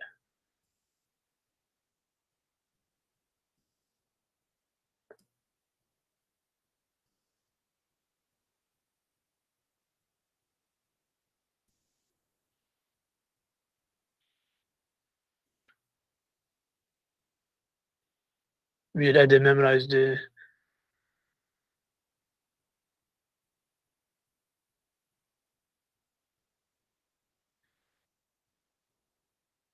So here the verse was abrogated, but the ruling. So yeah. So what's the problem with this? The problem is not, it is not there. Umar himself, the caliphate, he said this is there's a problem here. Don't you see? He's saying this is a verse we receive it from Allah Messenger, and he did not say to us take it off. But now he's afraid if he is going to add, because Uthman is the one who wrote the Quran. He's afraid if he add it, people will say he is adding it. So now Uthman, he made a mistake. He did not add the verse. Uthman is the one who collect the Quran. Umar now is saying we have a problem. I'm afraid that people will say, oh, the verses of stoning to death is not in the Quran. Why it's in the Quran? And he went how do you know this was the time of Uthman radiallahu anhu? This is not in the time of Uthman. Uthman is the one who correct the Uthman is already, he mowed the Quran. Umar is complaining that the verses of stoning to death is missing. And he would love to add it. If he's a prophet saying, you see, he did not say the prophet said take it off. He did not say the prophet told us not to add it. He did not say the prophet said to him do it this way. He said I would love to add it. I swear by Allah, had not it been to so that people might say, this is the only concern he have, that people might say Umar made an addition to Allah book, I would have written it there. So yeah, so he's basically highlighting the importance of the ruling, because maybe people are neglecting it, as he says. He is highlighting the verse which is missing. The ruling he knew, the people they knew the ruling. What is missing is the verse. He says here they were neglecting it, or they were. What is missing, my friend? What he want to write, the ruling or the verse? He want to write the verse in the Quran. The ruling is known. Yeah, it says here, I am afraid the people might say with the passage of time that we do not find the verse. So he was worried about that people will say, look, there's such a big ruling about stoning, and it's not in the Quran. So that's the reason he was, as you can see in the narration, he's worried about it. But obviously he's just highlighting the importance of it. Yeah, so it's missing. And your prophet never said don't write it. It's abrogated, that's what it was. It's not abrogated, he's practicing it. What's wrong with you? The Muslim, they practice the stoning to death until now. Stop saying abrogated. The verse was taken, but the ruling remained, so the ruling stayed behind. My friend, how you take, what is the wisdom of taking the verse but you keep the ruling? How crazy is that? Imagine we have the law, the law stay, but we delete the law. I mean, this is crazy. If as long the ruling coming from where, my friend? The ruling coming from where? From the verse, correct? The ruling can come from the Quran or Hadith. Okay, no, come from the verse itself. Allah, he gave ruling, correct? It's a verse. It was a verse. Okay. I gave it so the verse. The verse is the ruling. How you delete the verse? What is the wisdom of deleting the verse? And the ruling is to follow. There's no wisdom. You can't say there's no wisdom. Tell me the wisdom. Tell me wisdom. Okay, I say to you, you cannot drive when the light is red, and then you say to me, okay, we want to follow this law, but we don't want the law to be written there. Why? What is the wisdom? It's Allah's choice. You can take the. It is not Allah's choice. It's the goat choice. The goat ate the Quran, my friend. Stop saying to me Allah choice. Show me where Allah he said don't write the verse of the stoning. Give me a reference. What? Give me a reference where Allah he said to you don't write the verse of the stoning. Show me. Don't try. What? Say that again. I didn't hear you properly. I am saying, show me where Allah he said to you don't write this verse in the Quran. It's obviously it's not in the Quran, so it's abrogated. So it's just common sense. Where it says abrogated? It's not in the Quran, so it's obviously abrogated. Where it says abrogated in the Hadith? Show me. It's you put 2 and 2 together, so it's abrogated. Where 2 and 2 are together? Where? Show me. What do you mean? So Allah says in the Quran, He'll abrogate you know what? This abrogating story anyway, it's silly for me, because your Quran anyway, it's a corrupt. I cannot prove to you that the Quran is corrupt, because the Quran itself is a corrupt. You cannot corrupt the corrupted twice. Now let me ask you, what make you, I asked you from the beginning, what make you believe the Quran to be the book of Allah? You said the miraculous, and then you failed to give me the miraculous one after one. It became a lie and funny and fiction. I repeat the same question for you. Give me one thing you are very sure from to make the Quran look really powerful and prove to me that it's coming from God? Can you do that? There's plenty of things. There's predictions of the future as well. What? Like what? Predictions of the future. Like what? So Allah said about there's a war that was going to happen. Allah said it'll happen in a certain time. What Allah war? said Where? exactly. Where he said? Where? What is that? 1 minute. Let me just pull it out.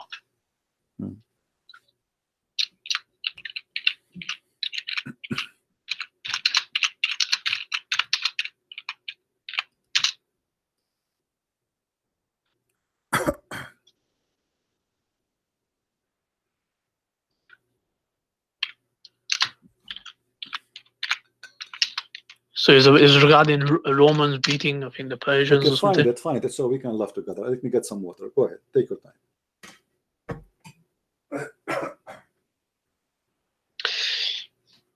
So yeah, I found it.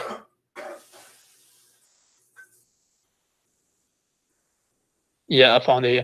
So the verse is in 30, Surah 30, 1 to verse 1 till 6. So this is a prediction of the future that Allah has made, and no human could know this. Only Allah could know this. Sorry, I was away. What you said? I said this is a prediction of the future. It's in. I'll tell you the verse now. It's in Surah 30, verse 1 till 6, and this proves it can't come from a human. This is one of the predictions. There's many predictions. This is one of the predictions. No, actually, this is very funny because this verse proved to us that Muhammad is a false prophet. Read carefully with me. This is the chapter of the Roman. Okay, it says Alif Lam Mim, and if you ask what Alif Lam Mim, you do not know. The Roman are vanquished in the near land, and they, after being vanquished, shall overcome within a few years. In Arabic, it says Bid'u Sinin, which means between 3 to 9. But the Roman, they've been destroyed, as let us say, they lost the war in 614. The Persian, they took over Jerusalem, and the war with the Roman took very, very long before they got their land back and they have vanquished, or let's say they became victorious against the Persian. So if we calculate the numbers of where the Roman, they lost the first war, the Roman, they are fighting the Persian for more than 300 years. So always they lose, they win, they lose, they win. It's a war. The Quran here predict that the Roman will be victorious again, and he used in Arabic the word Bid'u Sinin. And he said something funny, that the believer will be happy, which means at this moment Muhammad, he was considering himself as a Christian because he believed that the Roman are believers and they will be rejoicing. But when Muhammad, he says in few years, he explained that he is a false prophet because the Roman did not win in 9 years period. It took them a lot long. If you go right now to Wikipedia, you can search all the fight between the Persian. You can search for the siege of Jerusalem. The siege of Jerusalem. You will find the siege of Jerusalem. This is when the Roman, they took over Jerusalem, and this is what the verse in the Quran talking about. So when your prophet, he claimed that the Roman, they will be victorious in a few years, simply he get himself busted because he mentioned. No, he got it right. You were right. It was no, my friend, because he used the word Buddha. Do you know what Buddha mean? Yeah, so it was 3 to 9 years. So he and how long it took the Roman to take back their land? But no, he was talking about the defeat of the Persian Empire. My friend, no problem. He's talking about the defeat of, exactly. He was talking about the defeat of the Persian Empire. That's wonderful. Now, how long it took the Roman after they lost Jerusalem to defeat the Persian Empire? Yeah, it says here in 1615 AD, the person in charge in Persia attacked Byzantine and controlled Syria, Palestine, and North Africa. and he ransacked Jerusalem, set fire to the Holy Sepulchre, and destroyed numerous cities. When the Roman, they were able to take back their city, and the victorious final battle with the Persian. Yeah, this was 615 AD. 1615 is the last fight between the Roman and the Persian. I'm not sure if that's the last fight, but what I'm saying, this was when they got control of Syria, Palestine, and North Africa. No, my friend, who is the one take control? Who is the one take control? Who is the one take control? The person who was called Khusru Parvis. But no, who is the one who took control? Is the Roman or the Persian?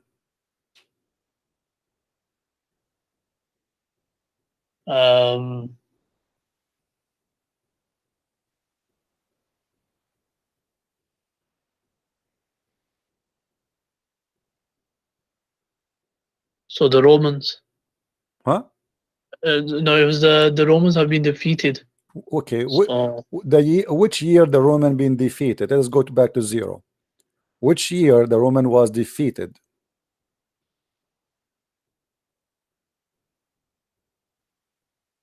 it was 624 AD. By who?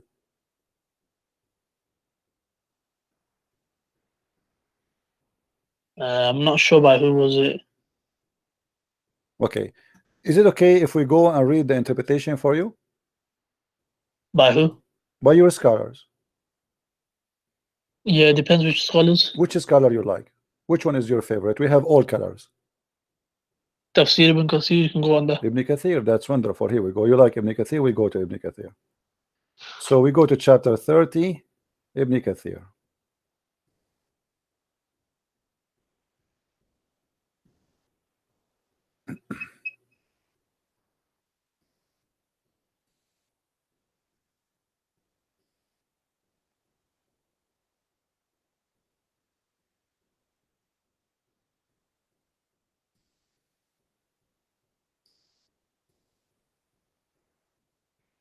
Do you see my screen? Yeah. Okay.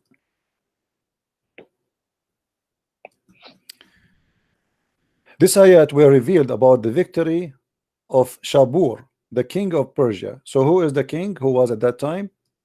Shabur, the king of Persia, over Asham, the great Syria. Do you see it? Yeah. Okay. And then he says, at that time, the one who was the king of the Roman is Hercules, the emperor of the Roman. Do you see it? Yeah. Okay. So now if we go and we find when this person was fighting with the Persian, that will make it simple for you.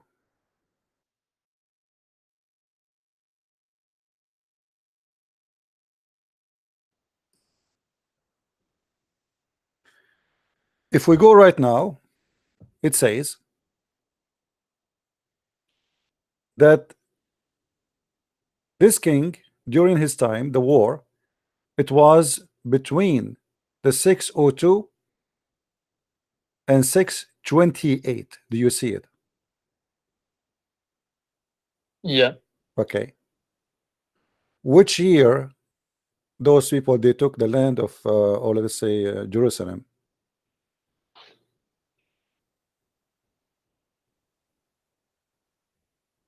Can you, 624. can you read the screen? So on the screen it says 602 to 628. Okay. So simply, if they lost Jerusalem in 614, and then it took them until 628 to be victorious, is that a few years? I'm not sure what battle, whether this is accurate or not. You see, I'm not, I just search and etc. and it's there. I am not a scholar in history. I just search. You can search the same as I did. It says here that in the year 627, Hercules invaded the heartland of Persia. Do you see it? Let me zoom in.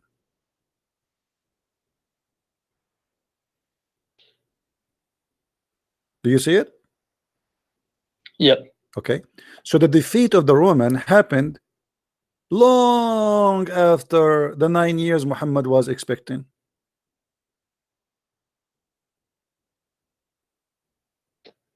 Nah, from my knowledge, it wasn't. It happened in What do you 9 mean? years. What do you mean It was from your within- knowledge? What do you mean from your knowledge? From what I learned. See, here we go. So you Muslims, this is the problem. You Muslim, you don't go and study and investigate. Here we go, the internet in front of you. I'm not making things up. You can go and search and check it out, and you will see what happened. And then you will see it says all this. This is history. This is not a Christian. This is not Jewish. This is not Hindus. A historian, they wrote everything there, and you will find exactly what happened. So based on the history, the last date of victory of the Persian was in the year 627. As simple as that. Actually 628. 627 he invade, the war finished, and the Persian, they surrender. They don't want to have war no more. They accepted the conditions of the Roman in the year 628.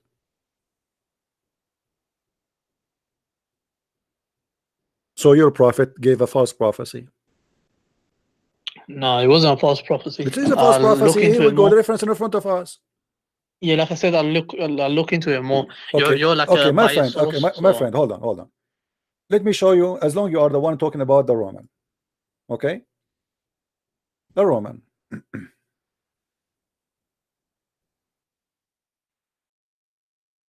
You're a prophet. He prophesied about the Roman. And he said that the Roman, they will be the majority of mankind.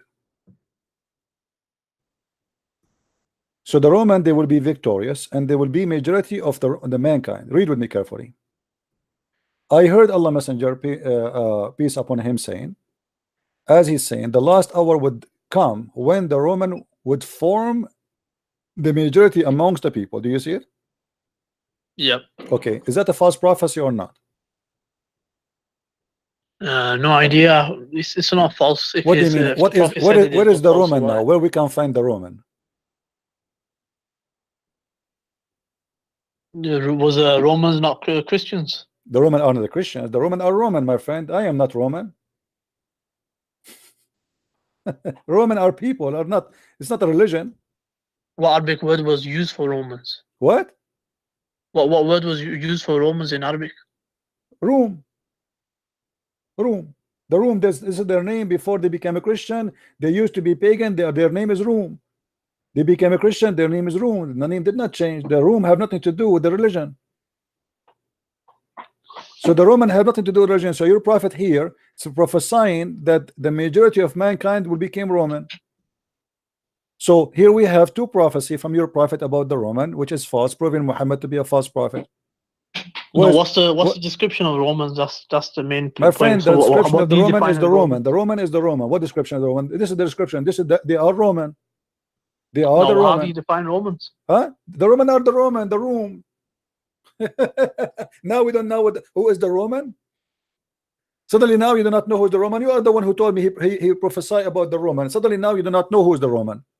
Yeah, but he is talking about the last hour. My friend, okay, tell me who are the majority of mankind now, which we can consider Roman. He's talking about the last hour. My So he's friend, talking yes, about last close to hour. He said the Qiyamah. last hour will not come until the Roman became the majority of mankind. If we say the Roman or the Italian, Italy is a small country. Egypt have bigger population from Rome right now. So how we can say the Roman they will become the majority of mankind?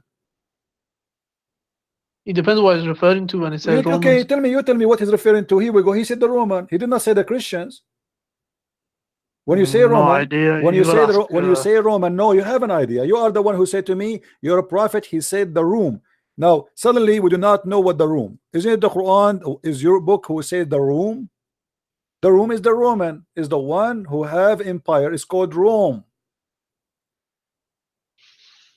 So No, it depends what he's referring to. here we go. You keep saying depend what is the face. So now your prophet he gave us wrong history. What about your prophet? He says that a summary he was in the time of Moses. How your prophet he makes such a mistake? As long you are talking about history and etc. How a Samari was exist in the time of Moses? This is a stupid mistake. But as I said, what is it a narration? It says here in the front of all those verses. It says chapter 20 verse 85, chapter 20 87, chapter 20 95 is speaking about the person is called the Samaritan. The Samaritan he spoke to Moses. How in the world this has happened? Your prophet, he do not know history. He is making things up and he is exposing himself, and everybody who read this, he laugh. This is beyond stupidity. This is not only a mistake, this is stupid. It's like saying to you, imagine I say to you now, Trump, he spoke to Hercules. People will laugh at me. What does Samaritan have to do with Moses? Samari is a phrase used by Quran to refer to a rebellious follower of Moses. No, the Samari are people, my friend. The Samari are people. They are people. A Samari is one of the people. They are people who group. They are named this way for a reason. You can go and search. So when you're a prophet, he say that the Samari he spoke to Moses and the people of Moses, then that's silly and that's stupid. Now. That's silly and stupid. Yes, it is silly because this is not the time. It's the same as when he said that Haman, he was the minister of Pharaoh. Haman was not the Egyptian. Haman was an Iraqi. Was Haman a title? Haman is a name, not a title, according to the Quran. And this is not an Egyptian. The Quran even speak about the Pharaoh. He ordered Haman to build the Tower of Babel or Babylon in Egypt, but the Tower of Babylon is in Iraq, not in Egypt. The Pharaoh said to Haman, build for me a tower so I can see the God of Moses. But this is not about the Pharaoh. This is about the Babylon.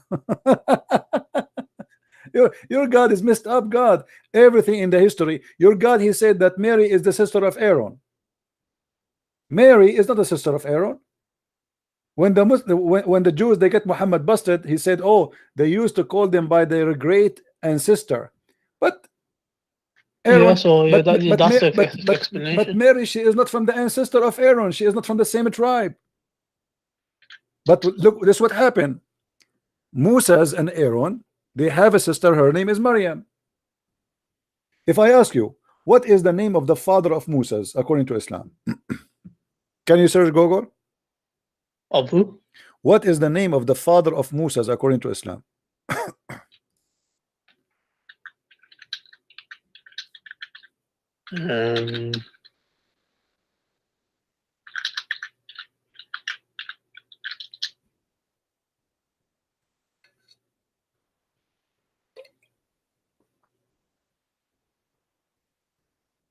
I'm not sure in Islam. Search. I can give you the answer, but I want you to find it yourself. The name of the father of Moses according to Islam is Umran. Search. Yeah, it's coming up as Amram. No. I want you to find it yourself. I don't want you to say could be. I want you to be sure. I don't want you to say I'm making things up. I want you to be sure that this is what it says. Did you find it?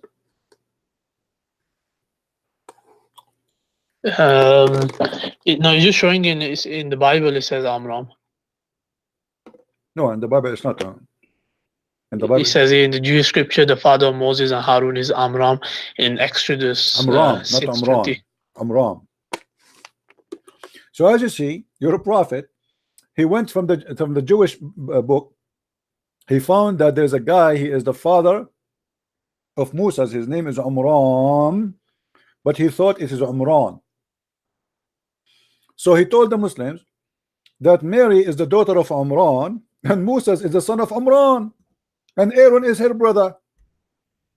How he is a prophet of God and he makes such a stupid thing? So you're saying the letter? It's not about the letter only. He makes the name because both of them. Let us say the name was not Umran in the Bible, was Umran. This is a mistake for first of all about the name, but no problem. Let it go. But how your prophet make Umran or Umran the father of Mary and the father of Moses in the same time? And how he say that Mary is the sister of Aaron? How he is God, but he makes such a mistake? It's basically a family, so it's like a family My tree. friend, they are from the same family. What family? There's thousands of years between them. The same father they have for Mary is the same father of Moses. It's basically a piety family tree where they all. My friend, they are not even from the same tribe. Mary is not from the tribe of Moses. What family? So there's hundreds and hundreds of years between them. They are not even from the same tribe. And then suddenly Mary, she became the sister of Aaron. How this happened? And Amran is the father of Mary and the father of Moses and the father of Aaron.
What do you say, my friend? I don't really have knowledge on this to comment. Okay, let me show you some reference.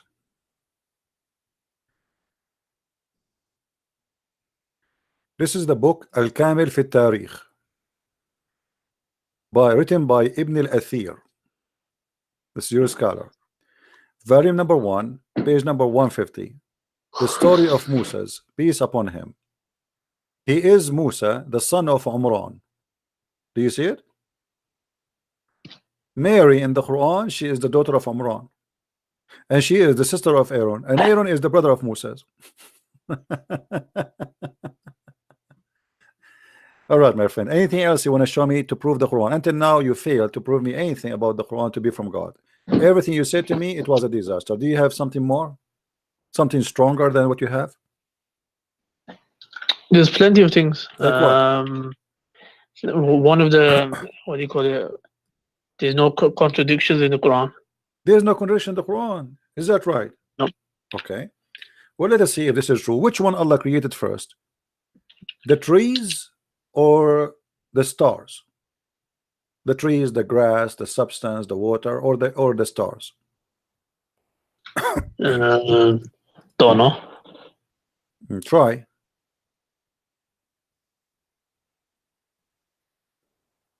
Don't know. Maybe stars. Maybe the stars. Okay.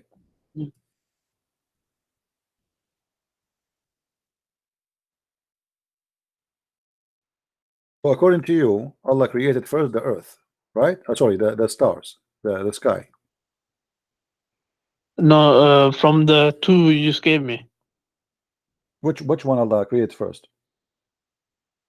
What, from the two options you just gave me? Okay, which one He created first? When you say the stars before the water, so what does that mean?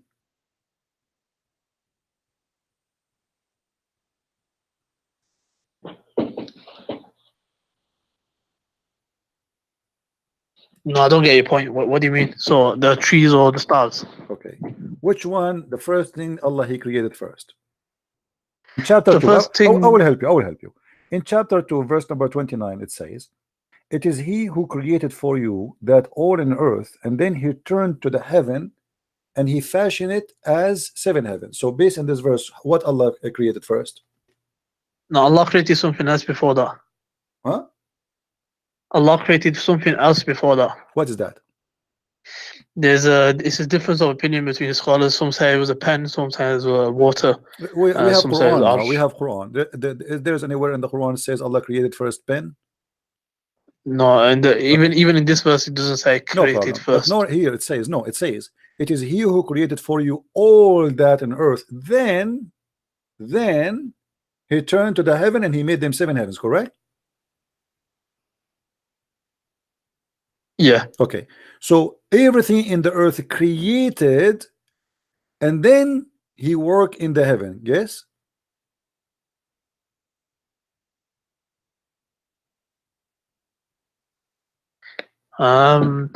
Is he who created for you all that is in the heaven, then he is then turned to the heaven and fashioned it as 7 heavens. It's not necessarily it's gonna be in order like that. So it could be just Allah's telling us that this is how he did it. I know this is how he did it. I'm asking you, my friend, what's wrong? Don't be nervous.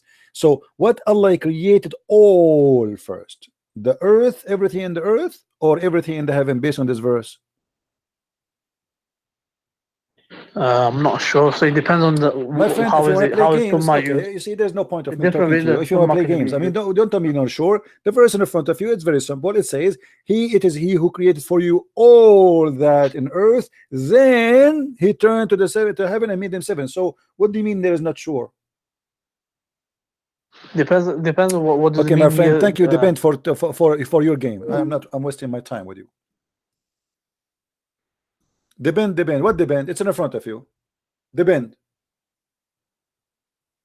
Honesty is a must. If you want to talk, I can be patient with you as long I feel that you are not playing games with me. The second you start playing games, I will dump you. There's no point. Have fun.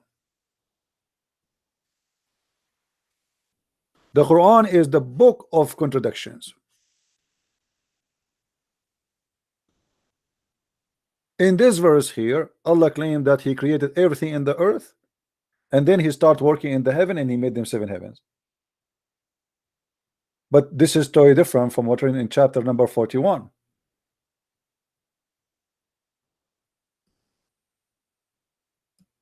If we go there, we will find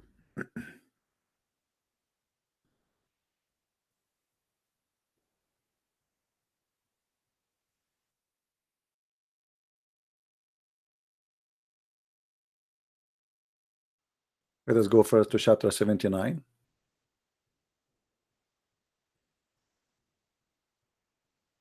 In chapter 79, verse number 28, it says, on high has he raised its canopy, and he has given it order and perfection. It is night doth he endowed with darkness, and splendor doth he bring out with light. And the earth, moreover, fast translation, it says after that. Change the translator just to show you how they lie. That's why we cannot trust a Muslim translation. It doesn't say moreover. And after that, look, we changed the translator. Look what happened after that. And after that, he spread the earth. And then after that, he proceeded the water and its substance. And after that, he made the mountains. And after that, he created the animals. And so what we learn from this? That he created the sky, he finished it.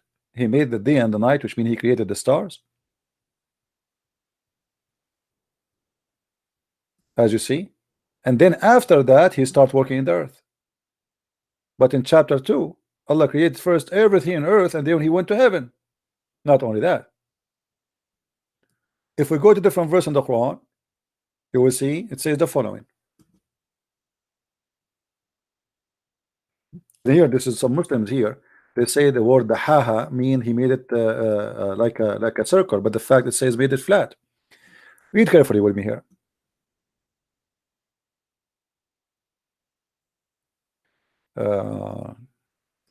Let us go.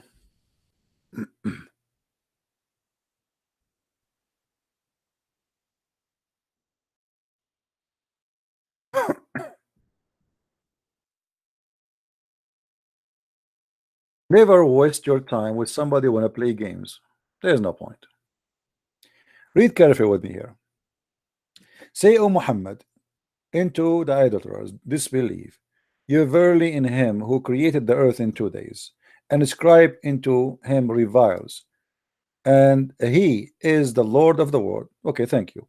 He placed therein firm hills rising above it, and he pleased it and measured therein all sustains in 4 days alike. So Allah, he created, after he created the earth in 2 days, took him another 4 days to create all things in the top of the earth, water, trees, grass, etc.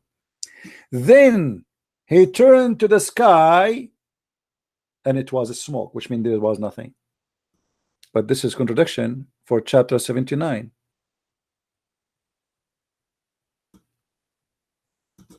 Then he ordained them in 7 heaven, and he made the lamps. So the lamps made after Allah, he made the substance, the trees, the grass, the water. When the grass and the water is done, the heaven was just a smoke. If we go to the other verse, no, the story was different.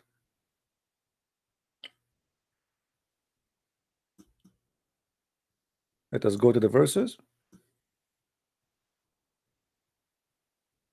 As you see here, he created everything for you in earth. Then he went to the sky and he made them 7. In the other chapter, he created everything in the sky, and then he went to the earth, and then he created the hills and the stuff. Which one is accurate?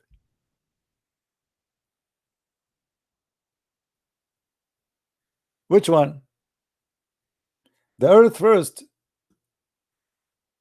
and finish in everything in the earth, including water, grass, trees, or the stars first. In chapter 41, the stars and the lamps was at the end. The grass, it was stage number 2. Allah created the earth in 2 days, and then 4 days he put all the measure of like the substance of the earth in 4 days, trees and water. Then he went to the sky. The sky was a smoke, which means at this moment there was nothing in the sky. And then he created the stars, and he put the lamps, and he made the day and the night. In chapter 2, Allah created everything in the earth, and then he went to the 7 heaven and he made them 7 heavens, or to the heaven and made them 7. In chapter 79,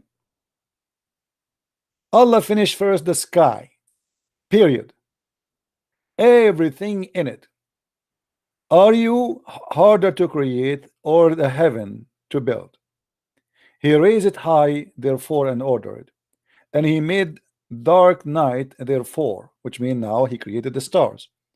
And after that he started working in the earth, and after that he produced water and substance, and after that he made the hills and the mountains, and after that he created animals. 100% different order. So you said if the Quran is from not from Allah, actually the Quran itself says if this book is not from God, you will find a lot of contradiction in it. And as you see, we can find tons of contradiction. The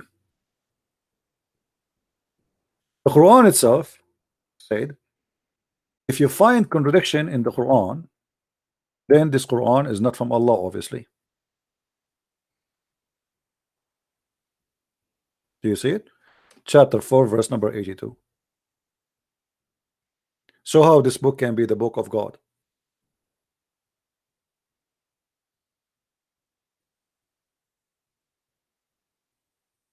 Your God cannot remember which one he created first, the trees or the stars, the water or the stars, the grass or the stars?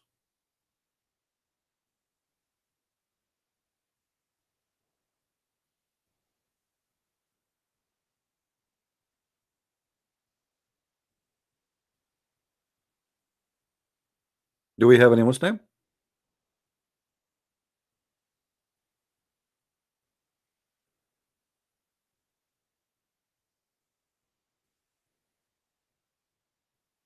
So anywhere the Muslims they go, it's funny, it's stupid, and we are laughing.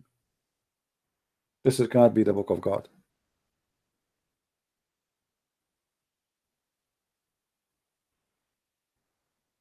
But you've been told, you've been lied to, and you believe with the lies. Otherwise, as you say, we challenge the Muslim. Okay, show us where we will go with you from here to there. The Quran was preserved. We will find that the Quran is a joke. And even the Muslim today, they don't have the Quran of Uthman. They have recitation of a guy, his name is Hafs, and according to Muslims, Hafs was a fraud. Hafs, he learned from the Quran from his father, Asim. Asim was a fraud too, according to Muslims, not to me. To the point, Hafs and Asim, both of them, their hadith is rejected. Not da'if, it's totally rejected. Because da'if hadith, by the way, is accepted. So the second you hear hadith reported by Asim or by Hafs, the Muslim, they dump it in the garbage. It's totally a lie, not da'if. They lie to you, they say da'if, it's mean it's a lie. Da'if is accepted, it's mean it has a rank. As what his name, this guy, the Sheikh Hamza, he says it not funk, it pass. Hadith da'if, these days there's attack in da'if hadith. In fact, da'if hadith did not funk, it pass. So he was saying to the Muslims, stop being stupid and keep saying da'if, da'if, da'if. You don't even know what da'if means. Da'if, it means it's good. Who said to you that da'if hadith is bad?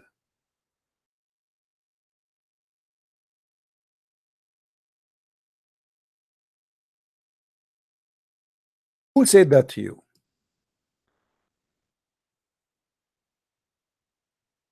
Where do you come with the conclusion of da'if hadith is bad?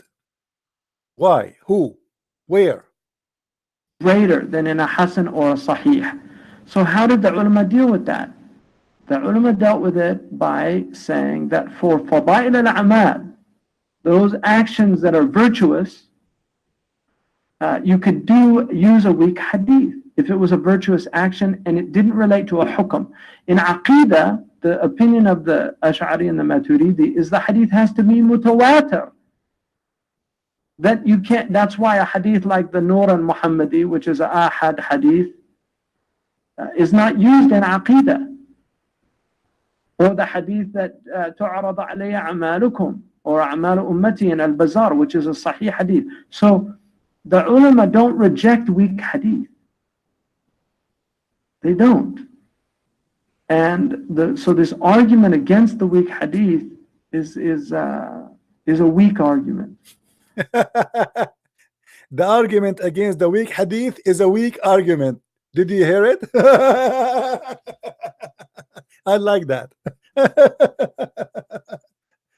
The argument against weak hadith is a weak argument.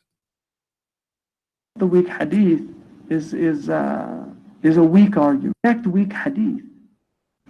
Muhammadi, which is a ahad hadith, is not used in Aqidah. Or the hadith that tu'arad alayya a'malukum, or a'malu ummati in al-Bazar, which is a sahih hadith. So the ulama don't reject weak hadith. They don't. And so this argument against the weak hadith is a weak argument. And well, thank you very much. Nice to meet you, Mr. Strong Sheikh. They keep lying to us. Anything we say to them, they say it's weak, it's weak, it's weak. Well, your religion is weak, your prophet is weak, your God is weak.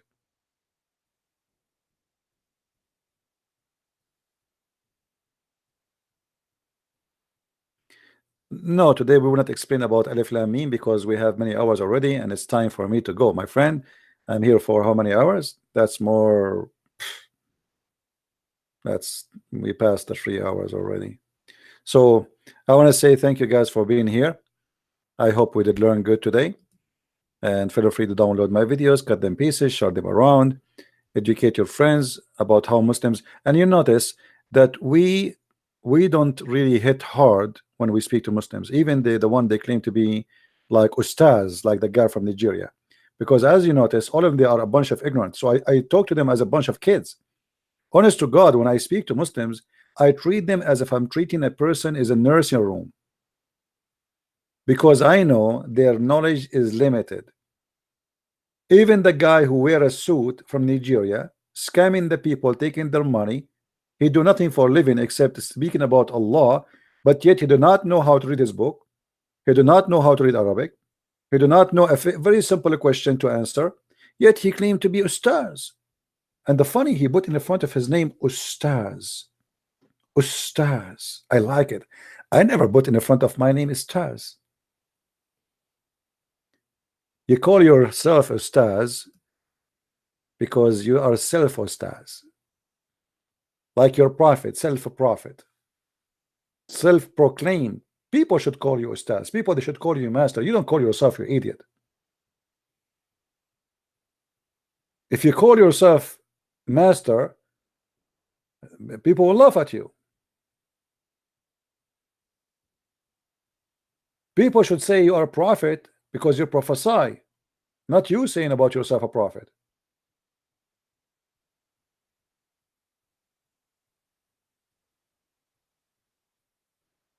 So the scam of Allah and the scam of the Muslims is not working, and we are here to get it busted. So I want to say thank you guys for being here. May the Lord bless you, and until we see you again in coming videos, we say Christ is Lord and Islam is false.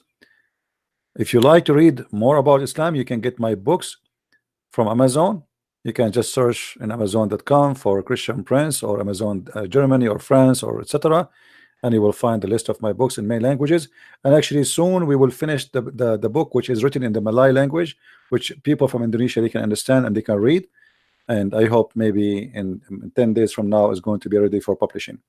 Thank you very much. Christ is Lord and Islam is false. Getting busted every day here, and see you soon again. Bye-bye.